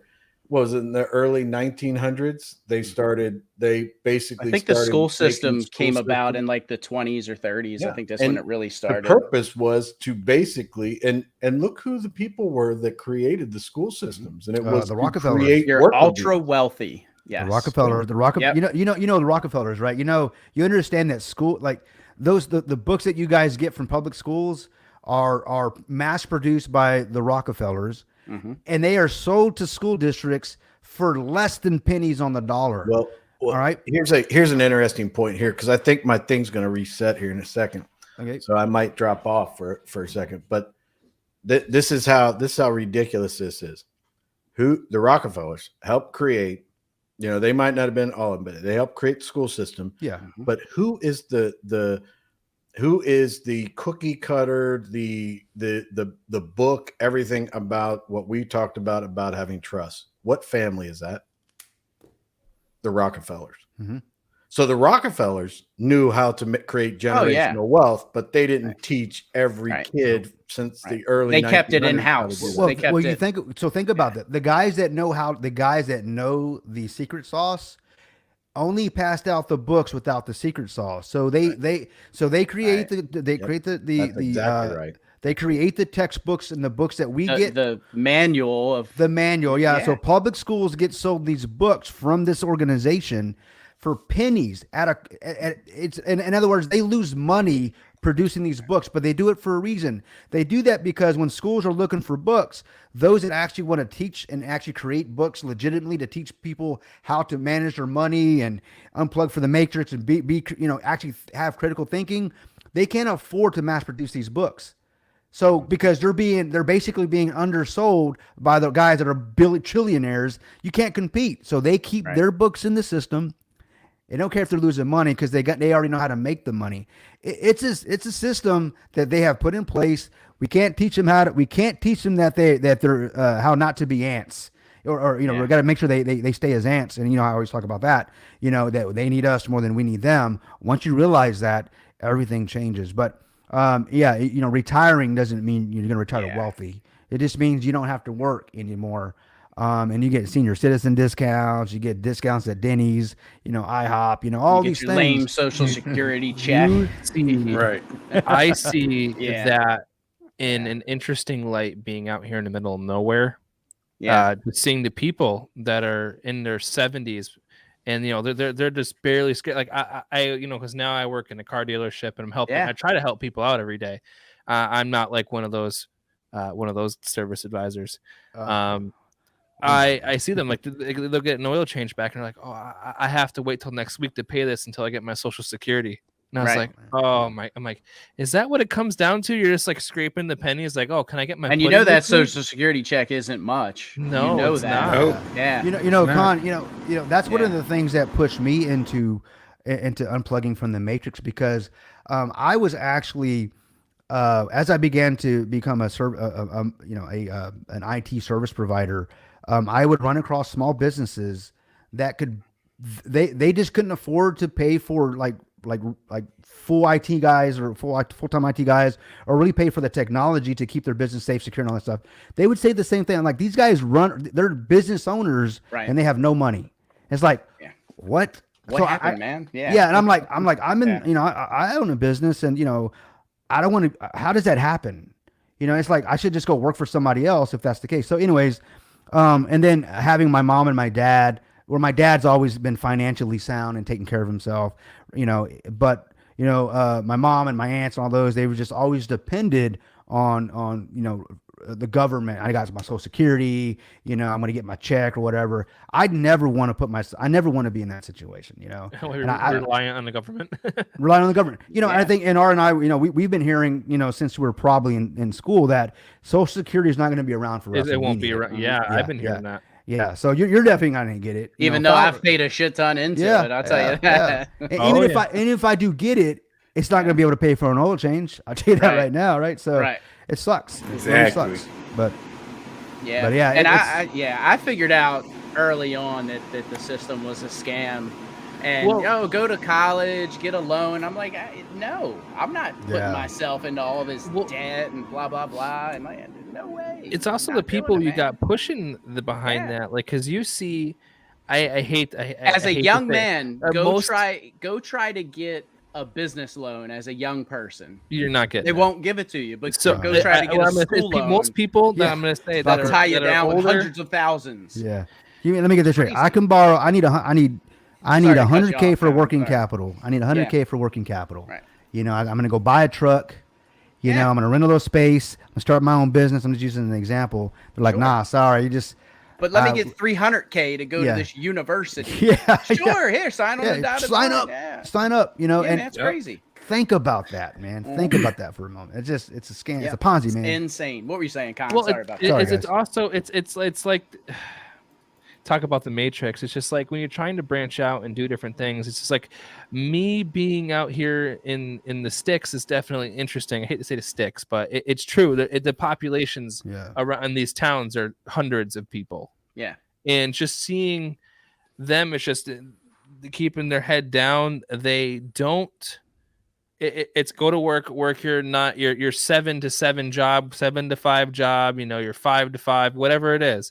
And that's what you're going to do basically until you're 75. You got to work for it. And that's the problem with kids these days. They don't want to work.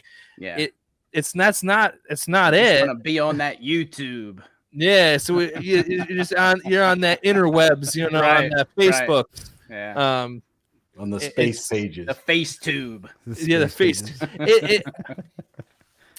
And it's just like you I talked to some of the older guys about investing and such like that, and then like it's like that the stocks have been around, forex have been around for a while, Mhm.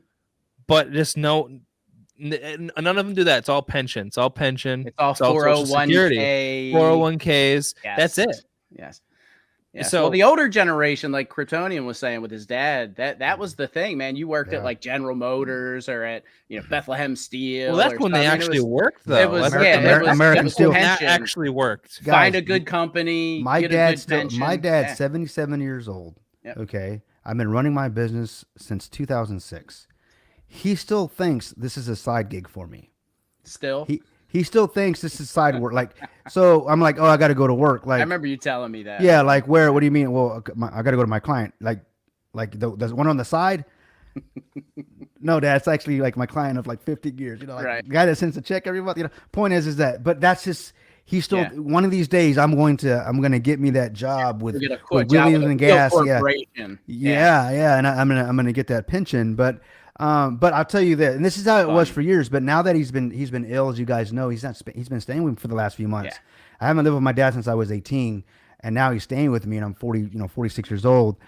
He's finally, it's a blessing, 100% blessing, because he's finally getting to see how I live and what I do and how hard I work, and he's getting it, you know? Yeah. And he's like, he told me about a month ago, he goes, I don't understand how you wanted to go out and do your own thing. I never taught you that. It's like, oh no, you did, Dad. You did teach me that.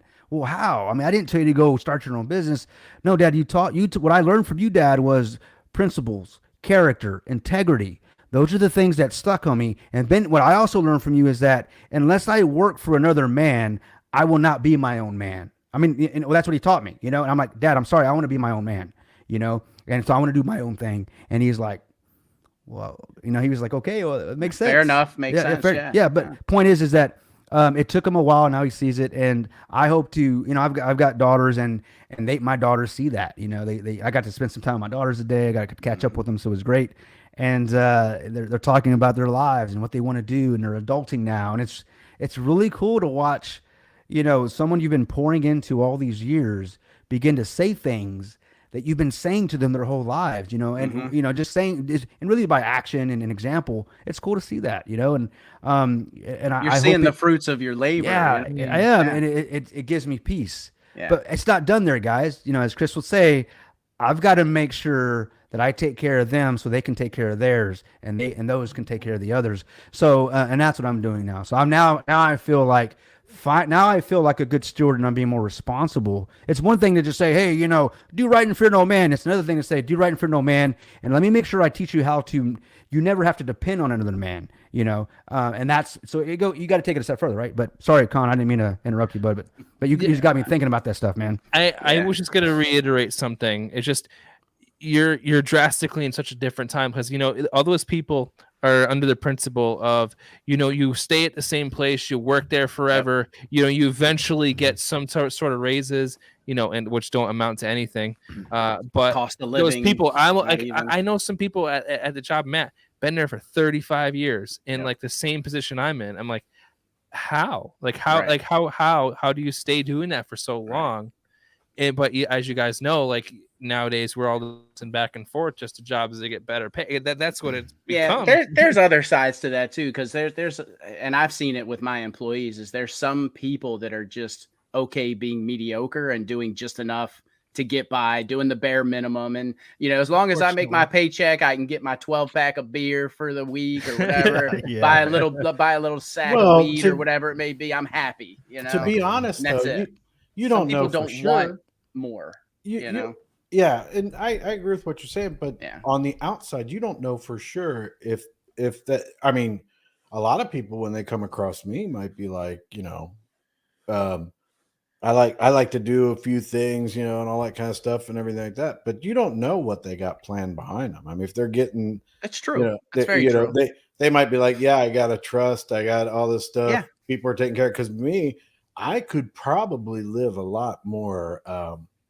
You know, flashy and elegant, you know, that kind of stuff, have some, like nicer things and everything like that. But I live very comfortably. I'm in a very large house and I got the things that I need and everything. And my children, you know, they're always taking care of me or being, you know, there for me and everything like that. And, you know, you wouldn't know, like I could easily sell a lot of Bitcoin, you know, and be like, you know, but I can't sell that. I mean, unless I got them, they got their wallets. It'd be I a know mess. what you're saying, Chris. And that, I mean, that makes a lot of sense. So too. when you're some of your employees made behind the scenes, they might be like, yeah, but you know, I know, like, yeah, I know there's not much Yeah. going on behind those scenes, man. Trust it's me. like You know? savings account. I never heard Yeah. of When I'm something like that. when I'm picking him up, bailing him out of jail, I kind of Right. know. Exactly. I'm only bailing you out, man, because Yeah. the other guy called in. Let's go to Right. work. And I know, Fowler, I know you want to get to your auction and all that stuff, and we're just up here rambling Yeah, on sorry, and on. Paul. And No, there you go. Um, Keep going, huh? Rob T, thank you very much, man. Appreciate it. And Eris, hopefully I'm gonna drop it at the end of the month, brother, and I will certainly give you links and all that stuff. So it'll be on Amazon, it'll be on Audible, probably a few other platforms and stuff, man. So I will definitely keep you posted. I know we talk often, so most definitely. Shadow X, what's going on with Kyoto? So yes, I do have the masternode for Kyoto, and I'm excited for that to launch. They actually delayed the launch until December. So the new launch date for Kyoto blockchain is December 15th. They've completely delayed it. I think they were supposed to launch sometime in September.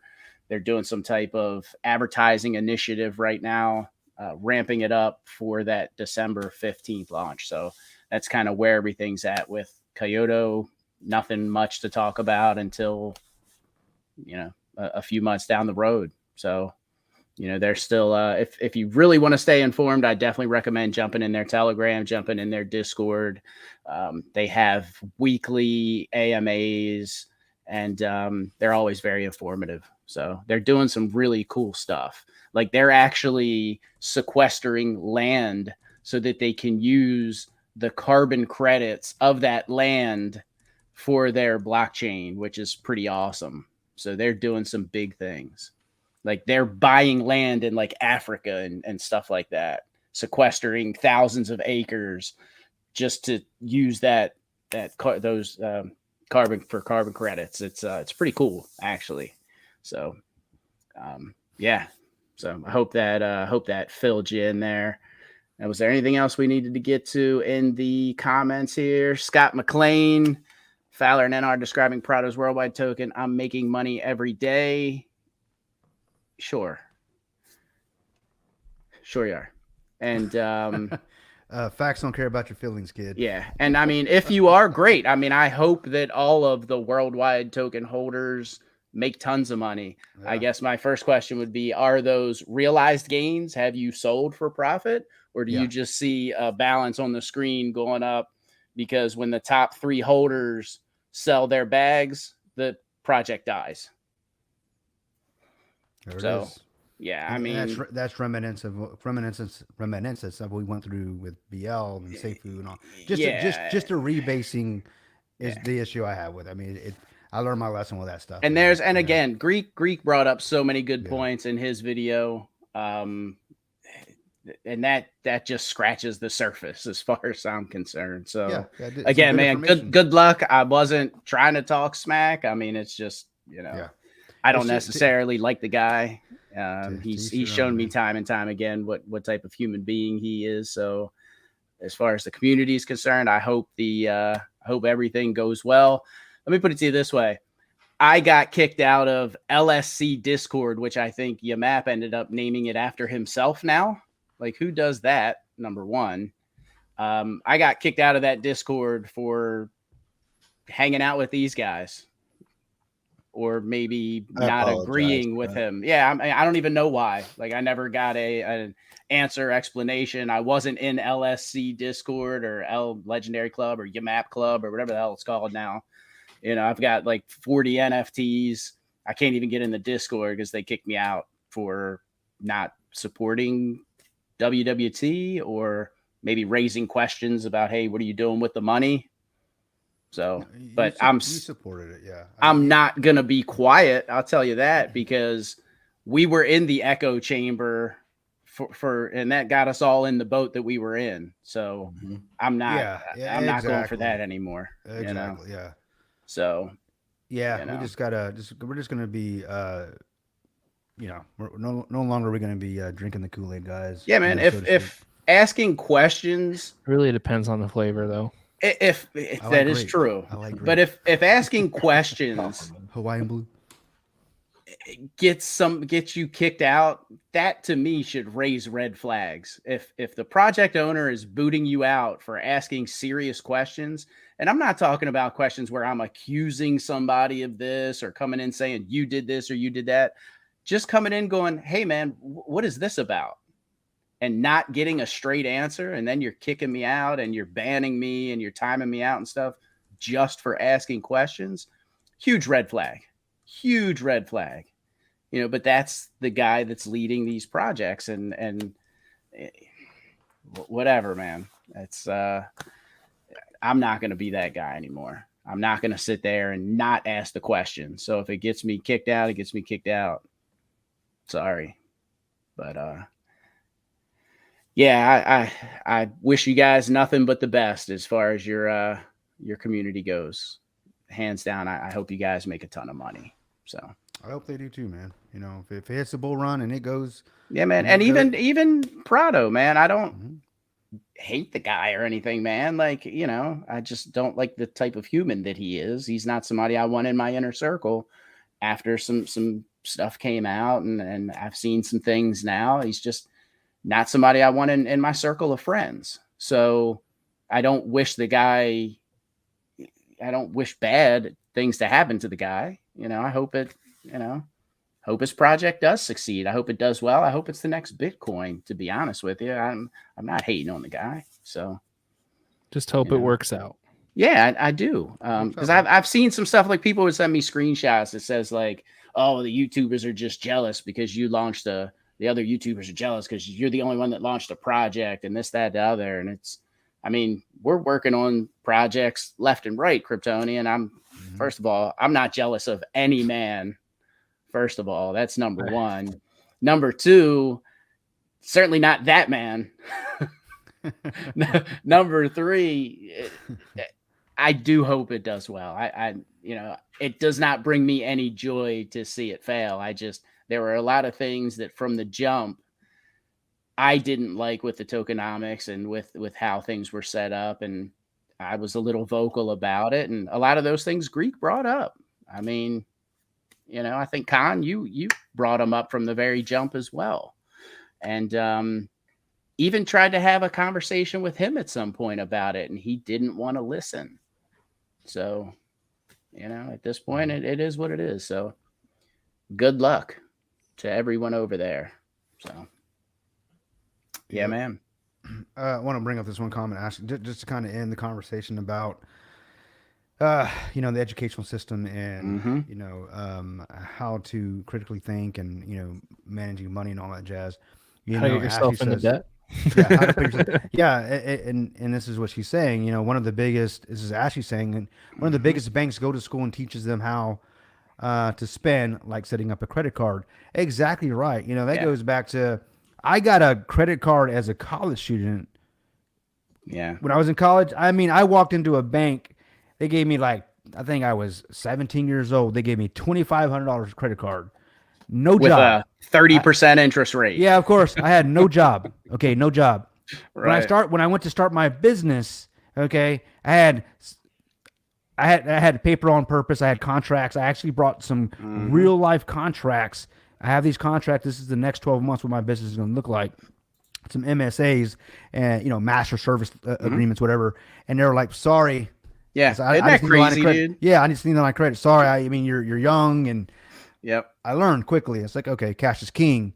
However, credit is very useful if you use it the right way, and they're not going to teach you how to do that. So, even now, being self-employed after what happened in the housing market in 2008, 2009.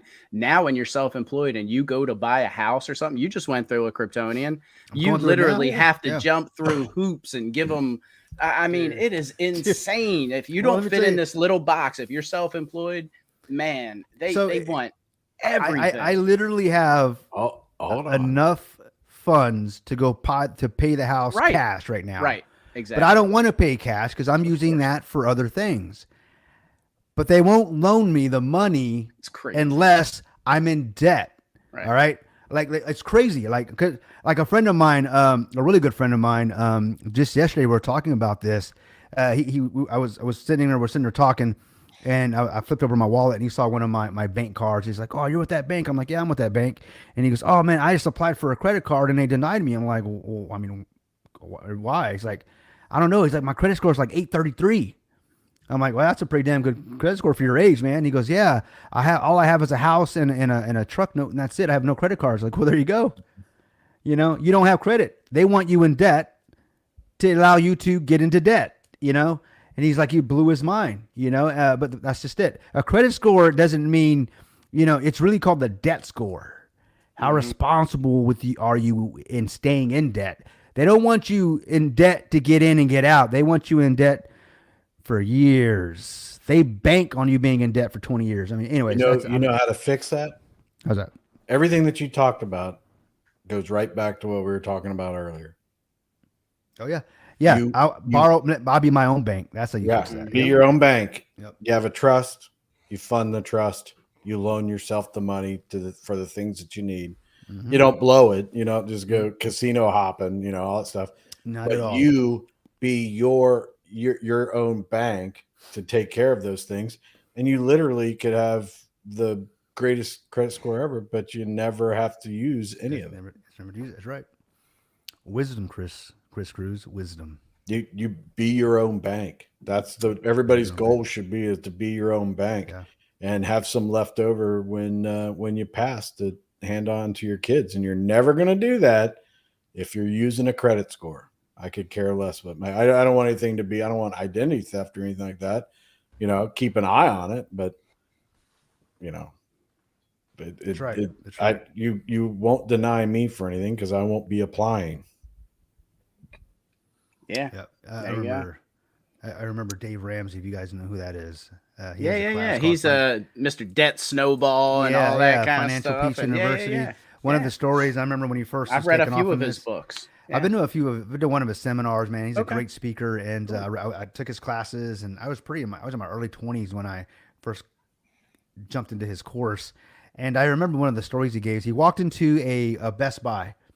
Okay, the guy's got millions of dollars in the bank. He says, "I got about $10 million in the bank, or $2 million." Okay, got like $2 million in the bank.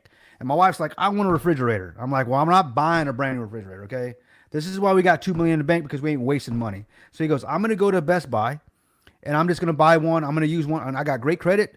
Actually, he goes, "I have zero credit," because he paid off all his debts. So he went into Best Buy, tried to get like a 6 month zero interest, blah blah. Just want to see if he can do it, and they denied him. He's like, "I could literally buy everything in the store, like right now. I don't understand why you won't give me store credit." He's like, "Well, because you don't have credit score." So he's like, "All right." So he goes, "Well, better yet," he goes, "I want to get that refrigerator right there." He points at one. He goes, "But I want the one in the back that's been open and it's got a dent on it." They're like, "What are you talking about?" He goes, "I want that one back there, because that one back there has a cash value." He ended up getting the same refrigerator, had a little scratch on it. Somebody maybe got scratched when they opened up with the box cutter. So it loses its cash value in a sense. They can't put it to the floor. Yep. Anyways, he was able to get a brand new refrigerator, 30% off. He goes, and we still have that refrigerator. That's cash is king. Anybody cash. My point is, you got to know how to do it. You got to know what to ask for, when to ask. You got to know the tricks of the trade. This is a multi-millionaire. All right. And one of the things I completely understand. When he talks about those that want to buy a Lambo, win Lambo. If you go buy I'm just going to say $100,000 car, depreciating asset. Yeah. It's not even an asset. It's right. Yeah. It's just a tool. Liability. It's not depreciating. It depreciating. Yeah. Like a rock. Correct. You're buying it. Yeah. So he's like, look, if you're a millionaire and you buy a car like that, you're no longer a millionaire. He goes, unless your total net value, your net worth. He goes, you never want to buy a car that takes away more than 10% of your net worth. So if you're a millionaire, you don't buy a Lambo. You go buy a Chevy. Okay, it's 30,000. Now they're like 70,000 or 100,000, but like because of COVID, like 80 to 100,000. Yeah. So, right. Thanks, so Biden. right. So go. Yeah, no. Not if you fund it yourself. I know, and I'm learning, Chris. But Yeah. he reminded me of that, where you don't go buy stuff like that. I mean, you can if you want. I'm just saying, it's just you're no longer a millionaire. And the goal, the point is that if you've got the money, doesn't mean you spend it. Money is finite; it's continuously moving, and it's either gonna move out of your hands or into your family generations to come. It's up to you. But anyways, enough Or about make that. it work for you. Make your work money for you. work for you instead Yep. of you working for Right. your money. That's And right. the old saying too, you don't actually make money, you take money, because the only place that makes money It's good. is the government. Yeah, it's not even the government, Yeah, really.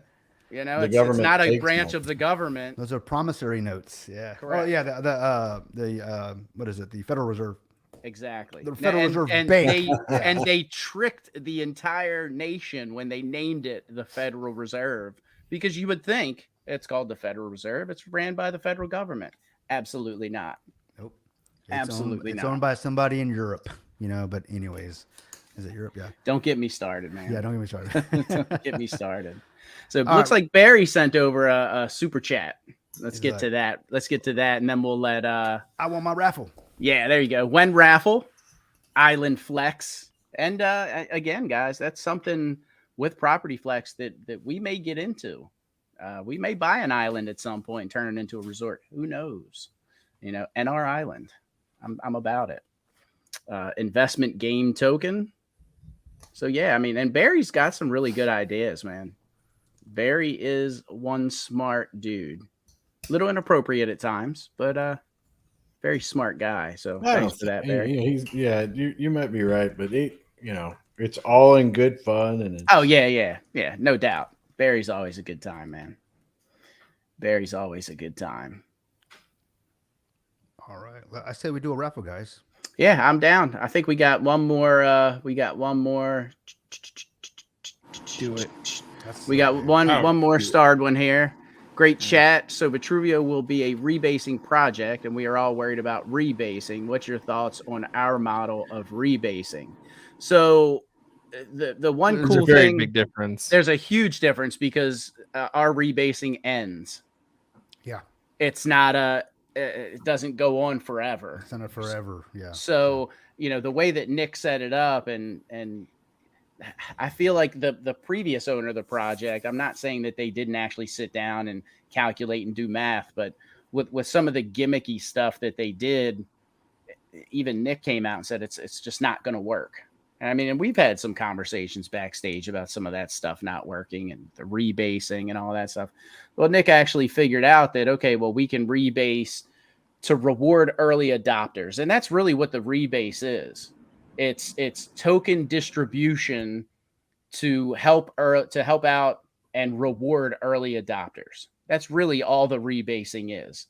So it's not like you're just doubling your tokens constantly. And not to mention the rebasing is based on performance. So it's not just rebasing just to rebase every 15 minutes. Mhm. There has to be a certain action. There needs to be certain performance done before it rebases. So huge difference between, say, our project, Vitruvio, and like Titano or even Seifu or anything, any of those rebasing projects that went to zero. So, I mean. And I like the approach where it's to reward early adopters. It makes sense. It's an incentive. Yep. And anything with an incentive typically attracts a market. And that's just marketing 101. Every product on planet Earth has some sort of incentive to get you in. And if they do, it works, right? Because it's it works. Proof and concept. But I do like there's an expiration date. I like that aspect of it. It's not a forever rebasing token. So I hope that answers your question, Hayes. And Nick, and that is a great question, Tad Hayes. That's a great question. But I mean, sit down and actually go through. I know Nick throw out like 50 slides. I mean, the guy goes really in depth. Go check it out, man. Go back and revisit some of those lives when he lays out the project and the slides. And I mean, Nick's a smart guy. He surrounds himself with smart people that excel where he doesn't necessarily excel. I mean, Nick is the visionary. Nick's the leader. And I like where it's going, man. I really do. In fact, I think we're in a better position than we ever have been as far as sustainability and longevity. I agree. And vision. I like where he's going with, in that niche. I love that. I agree with you, buddy. Looking forward to see where this thing goes. Very excited for it. I said it in a post, I think it was yesterday or today, that win or lose with this thing, the journey is well worth it. 110%. There's a lot of things I can say about that, but I like this ecosystem, and I'm looking forward to it. 100%. Yeah, I'm all in. Well, especially too, because your daughter does music. You're in that space as well. Yeah, for sure. Like I said, I even had a conversation with Nick about the author side of things with books, because that's being a creator. There's something there that's tangible. Man. You could tokenize or NFT the first book, number 1 of 1,000 or however many. So I mean, there's a lot of things you could do. Imagine if you had that first Harry Potter version or something like that, and you can verify it on blockchain or via an NFT or something.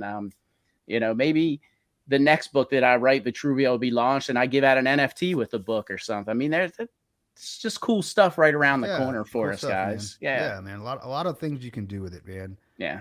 And on that note, Fowler. Speaking of NFTs, we'll segue right into that. Yeah. So while you guys are talking, I ended the raffle and ran the winner. And the winner last 4 is 373B. Oh, now we know who the winner is. It's Barry. All right, Barry. Barry out here. All right. This is the second one. This is the second one he's won. Awesome. Congrats, Barry. Congrats, Barry. And you want to show what Barry won? You want to show it up there again? You want to throw the picture up there? Let's see. Where's it at? I want one of those slick dragons, man. Let me see if I can pull it up really quick. Congrats, Barry. Good stuff, man. He's like, I already sent it. I ain't got it. Barry got it. Barry got it. Sure. Yeah. If you can't find it, Fowler, no biggie. No No, I biggie. got it Barry right here. win? About to pull Barry it. won. Yeah. Yeah, Barry Yeah, won. Barry won. Absolutely. It's funny because he was like, "When raffle, man? Come on, I'm trying to win." He's like, dude. What And he ended up winning. Yeah, that's awesome. He's that got, I is gotta go good beat Barry stuff. somewhere. Right. I was gonna say something, but I That's gotta pretty do it, Barry. badass. That's Now, nice. Fowler, how do you decide which ones you're going to raffle off or auction off? Do you just, do you just randomly pick one, or do you say, "Oh, okay, this one is special, so I'm gonna like what is your thought process when you go So- through that to pick whatever's going to be raffled or auctioned?" So I like to you would think most people would think like the one I think is the best or whatever would be like up for auction, because auction is, it has a floor price, right? Right. Most people are like, well, his best work's gonna go in the auction, right? No, actually, I You put would it in a think. raffle. Okay. I wanted it to be in a raffle. I want to see. It's really about when I catch people doing the raffles. Like right now, these guys who are playing right now. Maybe not Barry, but like there's some like Rickness and there's others out there. That, yeah, try to Teddy snag 'em. Teddy won. And, Yeah, tell you what, they try to Mhm. snag them when no one's looking, and that's Yeah. like the perfect way of doing it because. Yeah. Again, guys, we plan on growing. So these things that people were picking up for maybe like, I don't know, 20, 25 bucks, maybe 30 bucks if they're putting in a decent amount of tickets. I mean, these things end up going for, easily 200 bucks. But, let's just say 2 beans, we could say this can go for 2 B&B easy in about 3 months, easy. So, these guys are picking them up for, sometimes $10, like one ticket. Like, Chris won one for one ticket. He probably won't sell his, but, someone who, ends up like picking them up for like one ticket, like that $10 ticket might end up making you a good, easily $200-$400 just off of something you just held in your wallet. And it looks nice on top of that. It's not like it's an eyesore. Right, like you could, Rickness, he deals with QR codes. He's going to be doing something with QR codes. I can't wait till he does that because I'm really interested in that. And my future goals with F3 Warriors is going to deal with 3D models. So, I just see a world where people can just go into a building, a nice sized building with, you would look at it, it's nothing in there. But if you look around, you see these QR codes everywhere. And then they just put these glasses on you. And next thing you know, you see in a whole different world in front of you. That's literally right in front of you. Like, but everybody who doesn't have those the AR glasses, they can't see what you see. So almost like you have the online gallery. So you're talking about almost like a physical building where you go in, like your online gallery that you kind of walk through. And we've done it. Chris couldn't figure out how to walk through it. Remember? Yeah. You kept walking into the wall and everything else. Chris, like, whatever. All right. Since I like you so much, I'll give you a pass. But so something like that, but an actual physical building where you put those Come AI, on, man. you put Yeah, those AI glasses on. That's pretty Dude, cool. I can see it, man. I mean, we're talking. I mean, guys, let's be real. We're getting into the future, okay? Like, you can't keep using the same things that's been around for 100 years. I mean, yes, they could be here. They're still great to have, but we're talking about newer generation. These kids are picking up digital devices when they're like 2 or 3. Oh, We didn't. My we didn't even have 4-year-old those. got that iPad, man. She's Yeah, proficient on the iPad. we weren't, we weren't around, to see at a very, very young age. I'm talking about very young age to have this much digital power in our hands. Now these kids need this stuff, man. They can do a lot more than we will in the future. We just got to show them that what's possible, right? And that's what this is all about. I can see a world like that. I can see that being mainstream, like not even something like for people like just crypto. This is just like something, a tech that, we know it was born from crypto, but it could literally get adopted into the real world and nobody know the difference. Like they're like, man, this is a new technology. That's all they're gonna say. It's a new technology, and then they just put it on their face and they just love it. They love it, and then it's adopted, right? I can see a world with that. So I would love to see, these big towering 5, 6, 10-foot tall, literally 3D objects that only you can see with AR glasses. I would love to see that. But I could see that being incorporated into amusement parks and like Disney World and places like that as well, where the ride is more immersive. I mean, you've already kind of got stuff like that with the 3D rides and stuff like that, but I could definitely see that. It reminds me of that scene from Back to the Future when they go into the future. I forgot which one. I don't know if it was. I think it's the second one. They go into the future and then they see like this, 3D hologram just come out, and it scares the living crap. They think it's real, but it's not. You know, I can see a world like that. You know what I'm saying? Like that's going to be that type of world, and having these type of things as an NFT, you being the sole like owner of that stuff. Come on, man. You couldn't ask them for a better way to set yourself up in the future. Right on. Now with the 3D modeling, now are you looking for, I mean, what's your vision with that? Are you looking for like a big box store to do or are you looking for people to order online, print on demand from like a 3D printer and have it shipped to your house?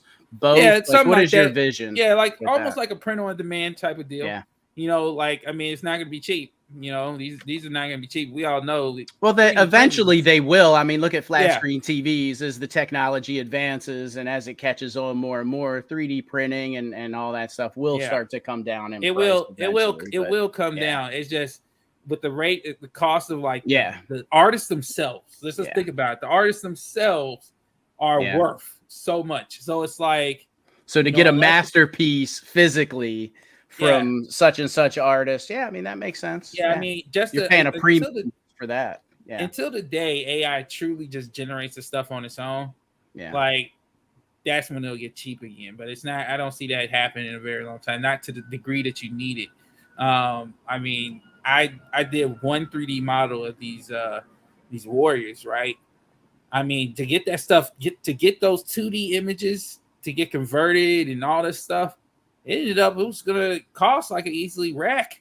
Just that part, just getting the 2D to the 3D was $1,000.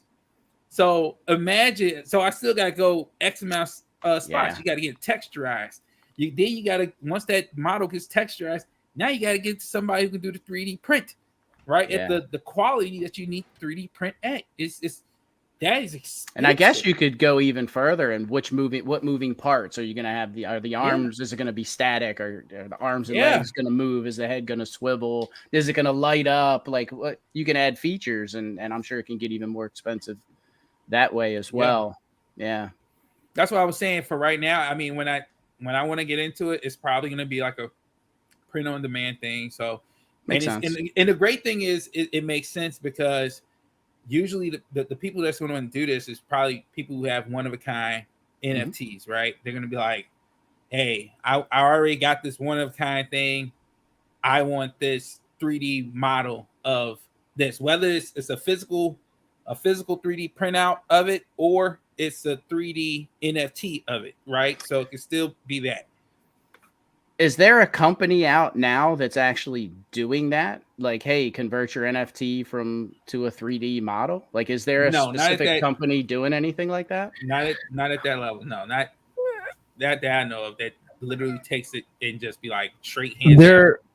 There is something I found that does, you can put a flat image in and it'll make a 3D model, but it is god awful. Which one? Does it start with a K? No, it's like, actually, I can give you the exact name of it. Give me a second. I can type it into the bar. Because I think there might be an opportunity there. It's called 3DCSM.ai. It's okay, but I did my logo and it looked absolutely terrible. I was like, well, that wasn't worth it. That's what I was saying. Like, to get it to the level to Right. that 3D level and AI is doing that much, that might be a wow. Until then, that's the only time I can see that level of this type of venture being more mass produced. I would love it to be mass produced though. I could see like Mattel, right? Mhm. Like Mattel being like, man, Right, these with are them pretty deep pockets. yeah, I can see, like, hey, Right. go talk to these Mattel people real quick, Right. man. Like, and boom, I can see that happen. It's funny. I played golf with Rodney Mattel just last Really? week, so you know, Snaps. All right, yeah, we might be able to make something happen.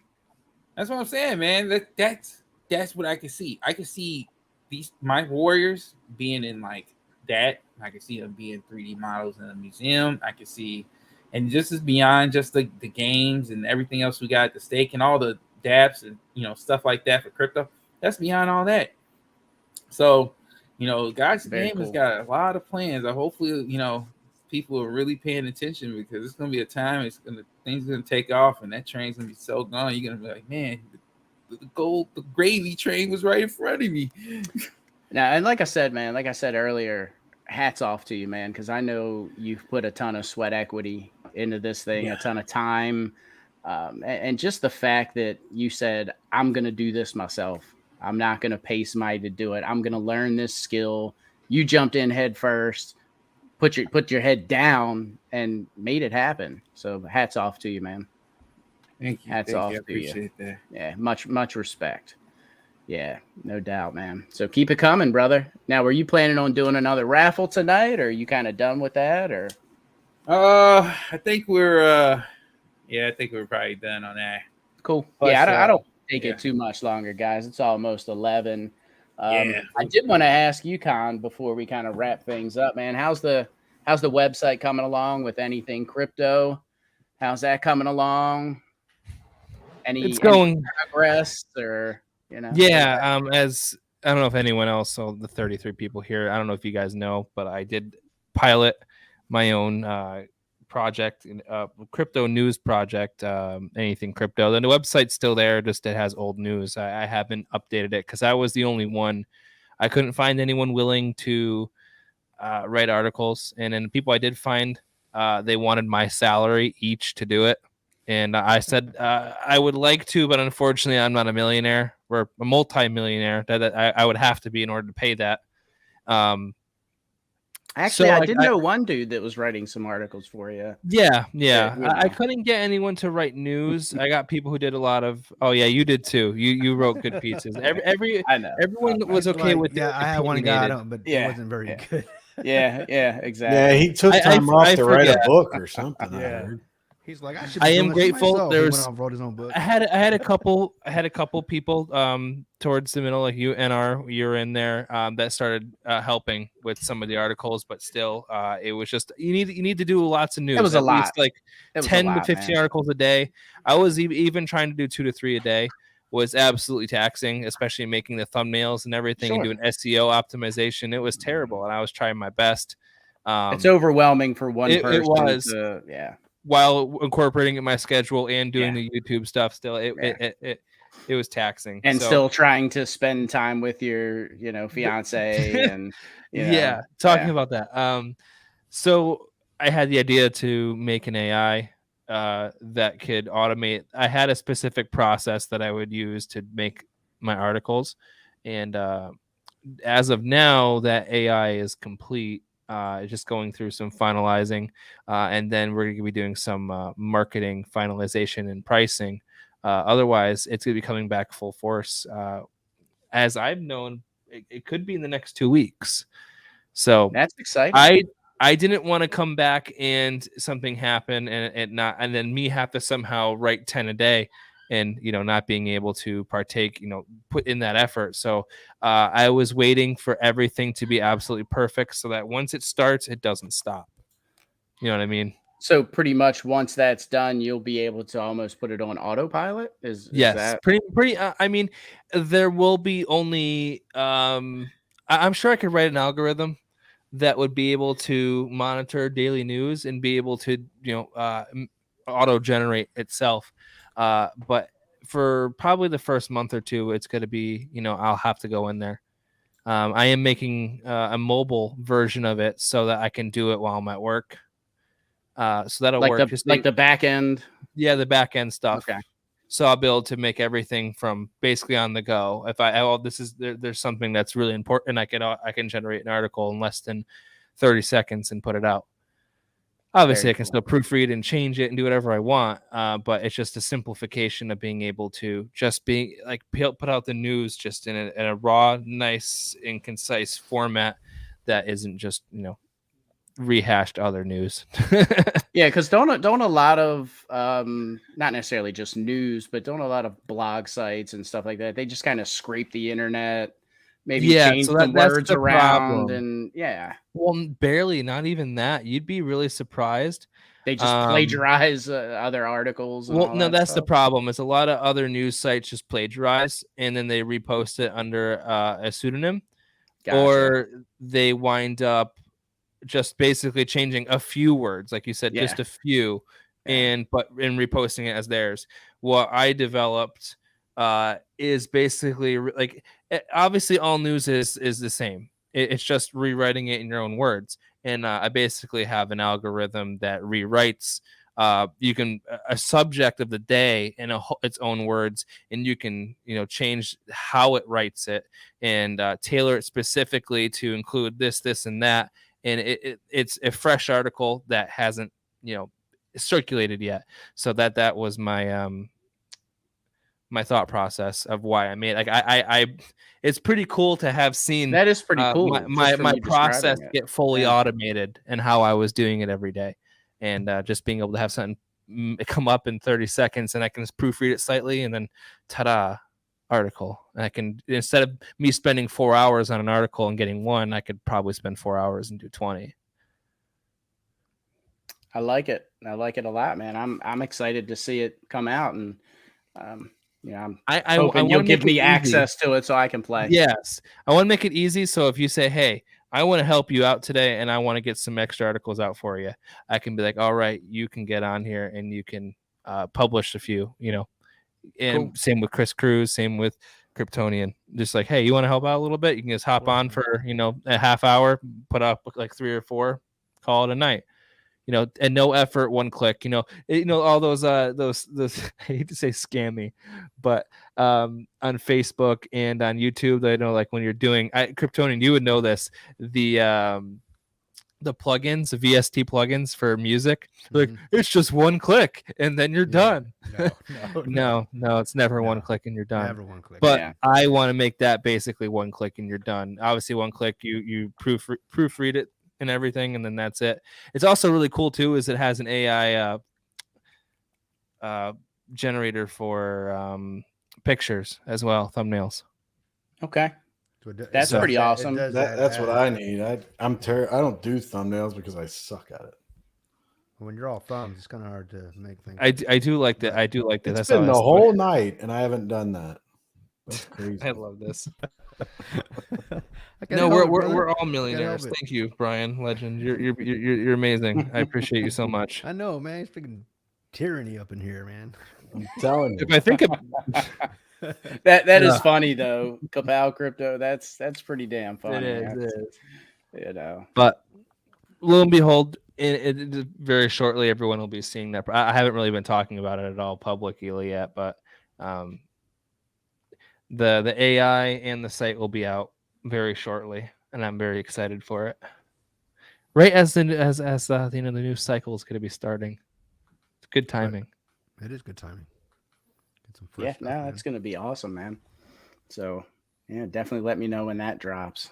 It's a cool logo. Okay, I somehow made that one night. That's when we were all like young and energy. Before I was scammed. Young and naive. Right. Naive, right? When all was well in the world, right? And again, man, I know you feel the same way, Kryptonian, but one of the things that pisses me off the most was Jason, man. Like that dude, he's just the biggest weasel. And that's being very the conversations that I've had with that guy, man, correct. We've had with him. It's like, like, wow, bro, like it's even worse. And again, man, that's why like from BL, it's like, all right, I kind of saw that coming. I'm not super surprised. He didn't try to convince me he was something different than, but after having conversations with Jason and like I said, like Kryptonian just said, man, he came off as something different and tried to portray himself as something completely different than what he was. And that just, and I bought it. I wholeheartedly bought it. I bought and it too.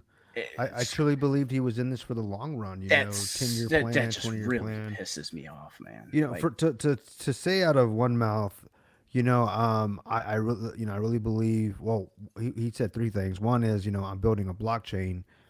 You don't know what it's like, and people are talking. They don't understand the cost, and I'm like, trust me, I understand the cost. Yeah. We have no clue. Yeah, right. Yeah, you have no clue. Yeah, but the other thing is to say that they're working hard on that. Okay, great, you're working hard on it, and then to say, oh, but hey, you know what? Whatever I was working on, scrap it. Let's go with Nick's plan. So I'm like, wait, that quick? Right. That quick? You were ready to drop your 20-year plan? Like, wait, what? And then he goes, okay, let's follow Nick. And then he goes from let's follow Nick to, nah, I'm gonna grab my purse and leave. Boom, I'm gone. You know what I mean? It's just a lot of wish. Exactly. I think simple-minded men, double-speaking men, I like to call double talk. It's sad, because unfortunately, those are the ones that typically have the time to get up there and convince people, that they mean well. Like those of us that are actually doing the work, want things to work, and actually working for a living. We don't have time to get up here and scam people. I mean, we're just looking for hopefully like-minded men. I think I've learned in the last year and a half that at least with the crypto heads in this space and all the people that I've had to work with and deal with, at the end of the day, if it's got to be, it's up to me, and I'm okay with that because that's exactly how I've lived my life. It wasn't until I got into crypto where I became so trusting, and just believed, because they said it and they posted things, I need to see action now. I need to see proof in pudding. But it's okay. I've learned. I think I was telling you guys earlier, a couple of days ago. I paid stupid tax over the last year and a half, and I was willing to pay it. And I'm not even talking about Brian Legend. I'm talking about other projects that I'm working on. I paid stupid tax, but it's okay. I learned from that. It's only made my resolve a lot more stoic in a sense, where I'm like, understood. I took from that situation what I needed to move forward and pivot, as you guys know. So we are pivoting 100%, and it's going to be a fun ride, guys. So hold on.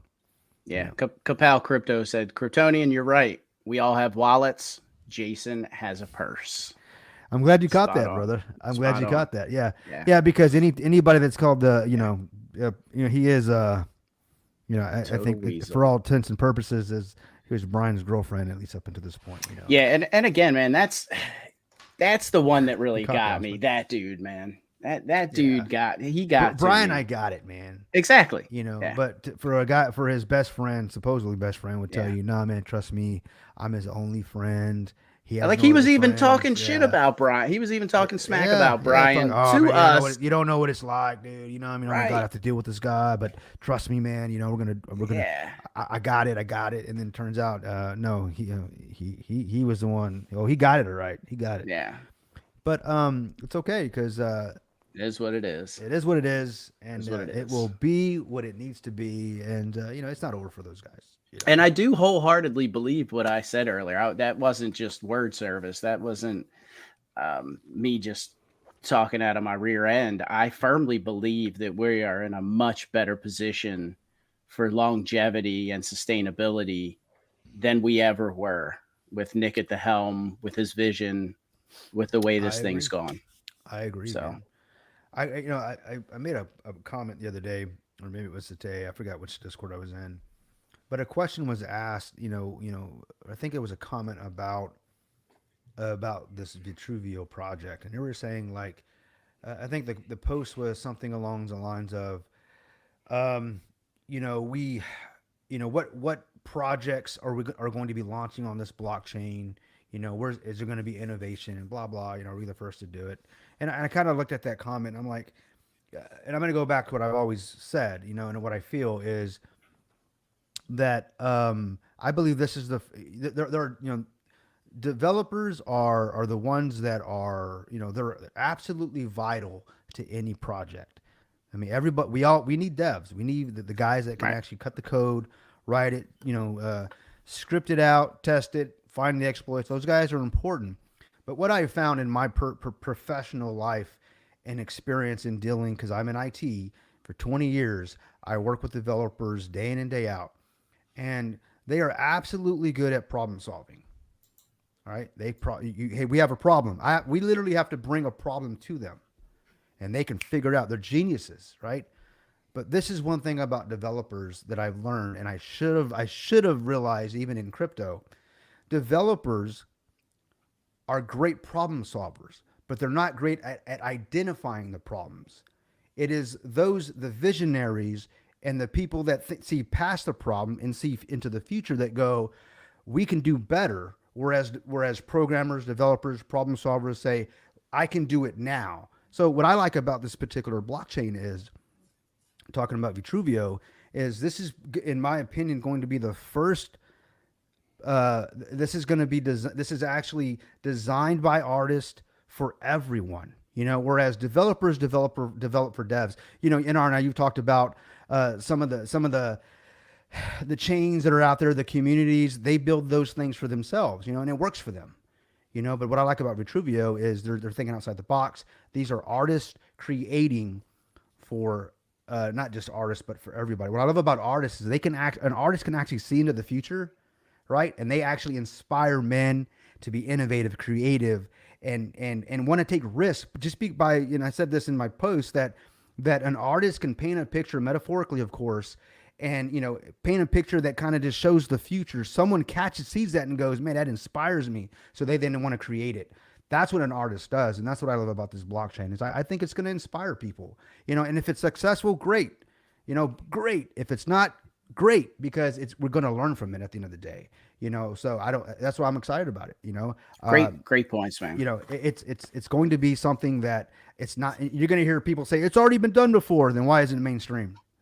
See, now that's where I come in and say, sure, there's some people out there that have done something in the artist space or for creators, but what Nick's doing is he's creating a whole ecosystem. Mm-hmm. He's not just building the blockchain and saying, okay, well, you can build on it. Yeah. He is literally building an entire ecosystem, inviting artists to come in, allowing them to you know, make their one of one, make their picture, their NFT, their painting, their whatever it is, one of one, and be able to verify it on the blockchain, and just to turn around and be able to put a price on that, monetize it, as he's already identified. That's an issue for these independent creators, is monetizing their art. It's hard for them to take the create. First of all, it's hard to create it. Then they have to bring it to a place to monetize it. It's hard for them to get it to a place to be monetized. Imagine how much harder it is for an end user that wants to buy it. So that's where that ecosystem comes in. Yeah, where Nick's vision is making it easy for both the buyer and the seller to come exactly. To a place, you know, exactly. He's almost building a blockchain gallery, but not just for paintings hanging on the wall, for, you know, music with a recording booth over here and a recording setup. And he's doing the whole show. Yeah. You know, he's even bringing the marketplace, the pricing structure. Exactly. The, I guess what you would call it, so that you can verify that it is legitimate, that whole side of things. So, yeah, I mean, he's encompassing all of it. Think about it's not just the blockchain. Right. It's encompassing everything. Yeah. And another way that I see it is, if you think about, if you're on a Droid, who once was on a Droid, which is Conformant, but we took him out of that dark place, but now he's on an iPhone. But he's like, what? No, but if you think about the App Store on an iPhone, if you guys are iPhone users, even Play Store, Google Play Store, what makes these things a success are, of course, the apps. You know, So Apple, I'm gonna say Apple because when Apple created the Apple Store, when Jobs and Cook decided to come up with the Apple Store, the App Store, it became a place for developers. If you guys remember the keynotes and that Jobs would have talking about the apps that were developed for the App Store, and we're talking about the first 2 or 3 years, 5 years, like 1 billion apps were downloaded. They were making they were truly making millionaires. All right, Yeah. Steve Jobs was by his vision. He made it simple for developers or creators of applications to push it to buyers who wanted the apps, and then what To is it? end And what- users, to yeah. end users. Yeah. And the beauty of it was this: it wasn't just consumer, but it was also to business. He created a marketplace for business to business, consumer to business, and back and forth. He did it. He made it simple. Not that it was easy to do it, obviously, but Yeah. he brought in the best devs. He created an amazing ecosystem on a phone. He did that, right? And the beauty of it is you can now do it on your phone. You can do it on your Mac, your iPad. Yep. Now it's across multiple platforms across the world, and it's no stopping it. Now everybody wants a market. Now do you got an app? You guys remember, do you have an app for that? Do you have an app for that? My point is this, is that there is no reason why we can't do the same with Vitrovio for artists. That's a Create this- great analogy, brother. Create this marketplace. I appreciate that. Create this marketplace Great. where we can actually bring the buyer and the seller and make it simple for them. The tech is going to be there. Whether we go with 1 dev or 1 million devs, the tech is there. Because remember, developers need problems to solve. They don't know what the problems are. We'll give you the problems to solve. That's what we do as visionaries and those that see the need for something like this. So with that being said, guys, I'm excited about this project. I really am. That was a fantastic Thanks, man. I analogy, appreciate it. man. Like it really was. And I think Nick's even said that he wants to make it to where they won't even know that it's like blockchain. Mhm. They basically, he wants the artists and the buyers, the end user. So he's trying to put together people selling their creations and people that want to buy their creations together, make it seamless, make it simple, simplifying the whole process. They're not even going to know what a blockchain is. They're just going to come in. Oh, okay. It's how much? Bam. Hopefully they don't even have to buy Vitruvio coins, Vitru. Hopefully They won't even have to buy don't. coins. They could I believe I remember him saying they can use credit card or however. So again, would be- that that would whole be the end game. ecosystem. Well, And Citibank that's is what now it's offering about. their digital coin, right? Remember you posted that. So Yeah. I mean, at the end of the day, guys, banks are moving in that direction. So I think this is the perfect time for us. And to say it's already been done is saying that you don't understand what we're trying to do. That's all I got to say about that. It's perfect, guys. And unless you guys got anything to add, we've been going now for 2 hours and 40 minutes. I'm ready to wrap it up if you guys are. You guys want to throw out some last thoughts? Fowler, you wanna go ahead? Unless he's making NFTs or something over there. Zooted. Probably. All you hear is Or he's rolling a blunt. Yeah, he's rolling a Yeah, blunt. he's zooted right now. Khan, how about you, brother? He's like- Khan, you want to throw out some last word? There he is. Oh, There my he God. is. What's up, buddy? What you got, Fowler? What you got for us, man? Wrapping it up. Cheetos. What He's you like, got, hold on, man? guys. Yeah, man, I'm trying Let to me get put my that out. Let me going. put that out. No, Waving the smoke like, oh, all right. pretty much, guys. I mean, just be on the lookout, man. Make sure you get you some F3 NFTs, man. The first revenue share disbursement is going out on the That's end of the exciting. month. I'm taking a snapshot on the 25th, so I have the airdrop ready for everybody to get their stable coin disbursement. So yeah, we're going. Everybody knows, it's early, but just to show that the system works. Like all this stuff I'm putting out there works, You man. got to The start somewhere, brother. yeah, everybody, this stuff isn't like, it's not just talk, man. Like the revenue share, all this stuff, the apps, all this stuff's gonna work, guys. It's all gonna work.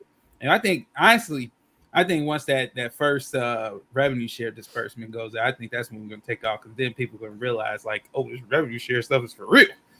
Like, yeah, it's for real. It's for real. Awesome. Well, like I said, man, much respect, Fowler. Keep it up. Yeah, man. That's right. Absolutely. And yeah, so look out for that, guys. Revenue share coming up, and get some more of them dragons out there, man. I want one of them badass dragons, brother. So Got it. give me, yeah, give me a buzz whenever you're throwing one of them up. Con, how about you, brother? What you got? Last words. And again, thanks for joining us.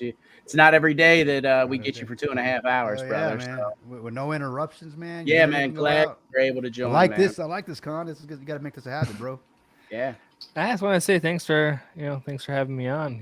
I don't get to join, like you said, very often, so just great to hear from you guys. It's been a little bit since I've been able to participate in a live, so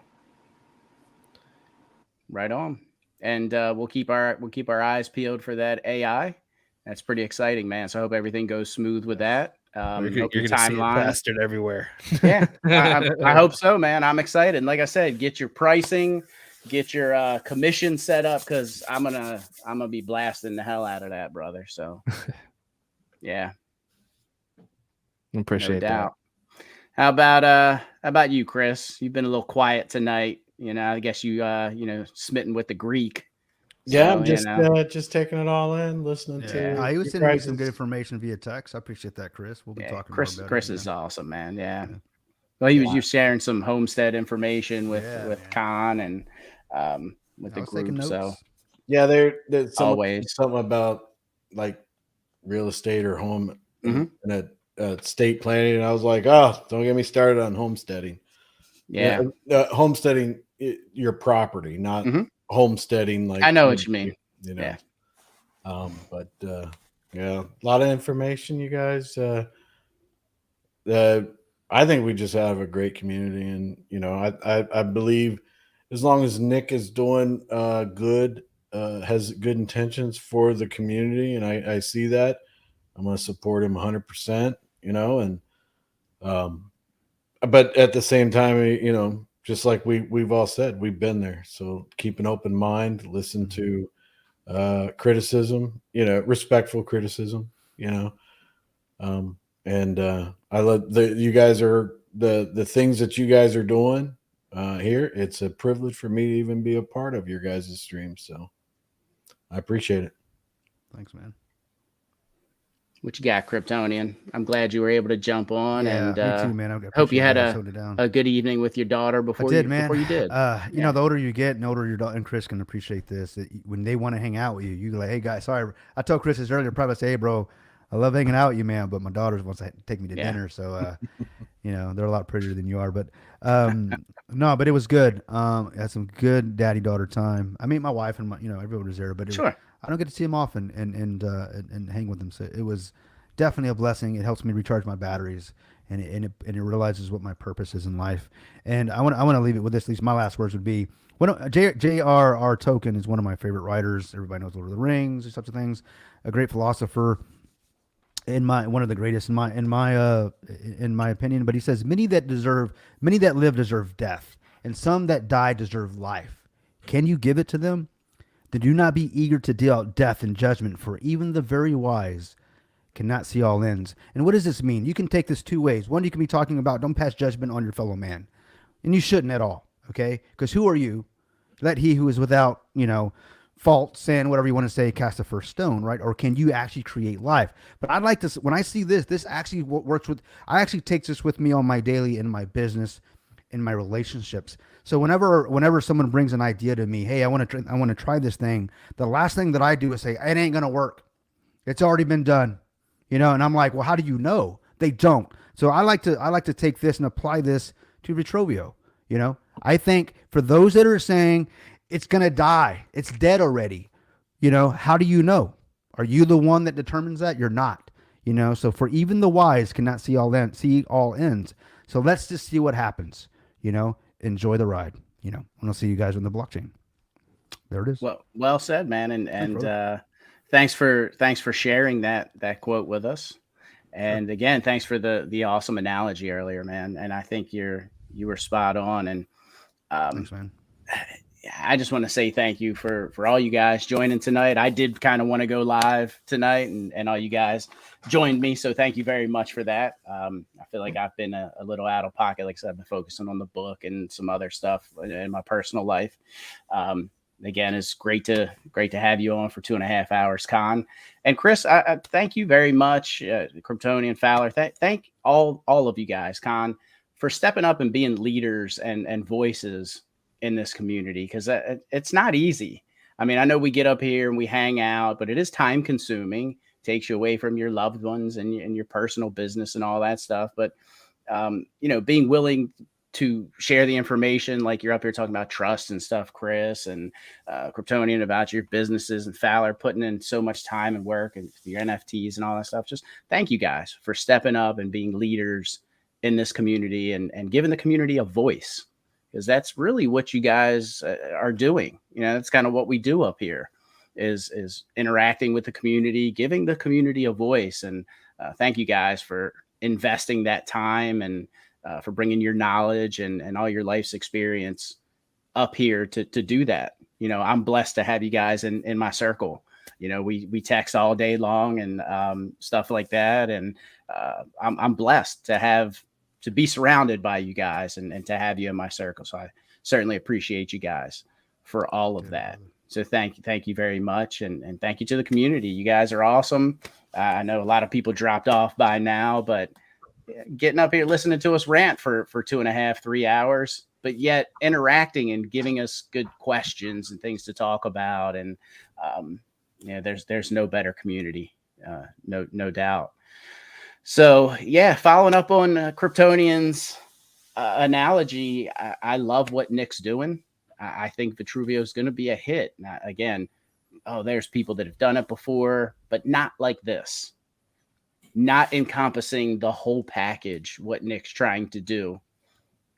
And we're not up here being fanboys of Nick's.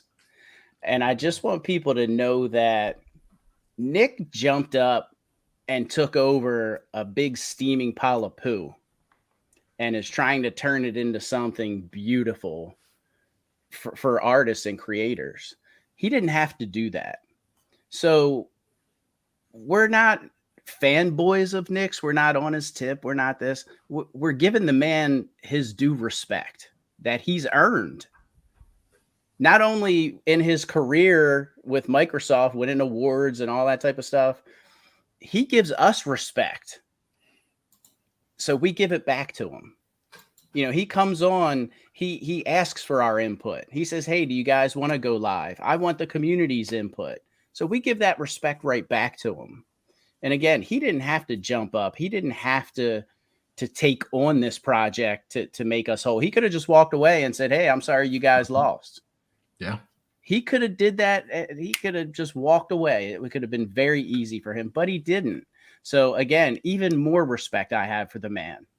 So I see his vision. I'm going to support the man. Make it or break. This thing dies, I'm going down with the ship. Let's put it that way. And I know you guys feel the same way. Yeah. So Nick, we thank you. just like I thank these guys. We appreciate you for picking it up and running with the ball. So thanks for that, Nick. And tune in Friday, guys, 1 p.m. Eastern time. We'll be live with Nick Caliani. And as always, guys, we know that your time is the most valuable thing that you have, and we appreciate you spending it here with us. So you guys have a fantastic night. And as Kryptonian says, we'll see you on the blockchain.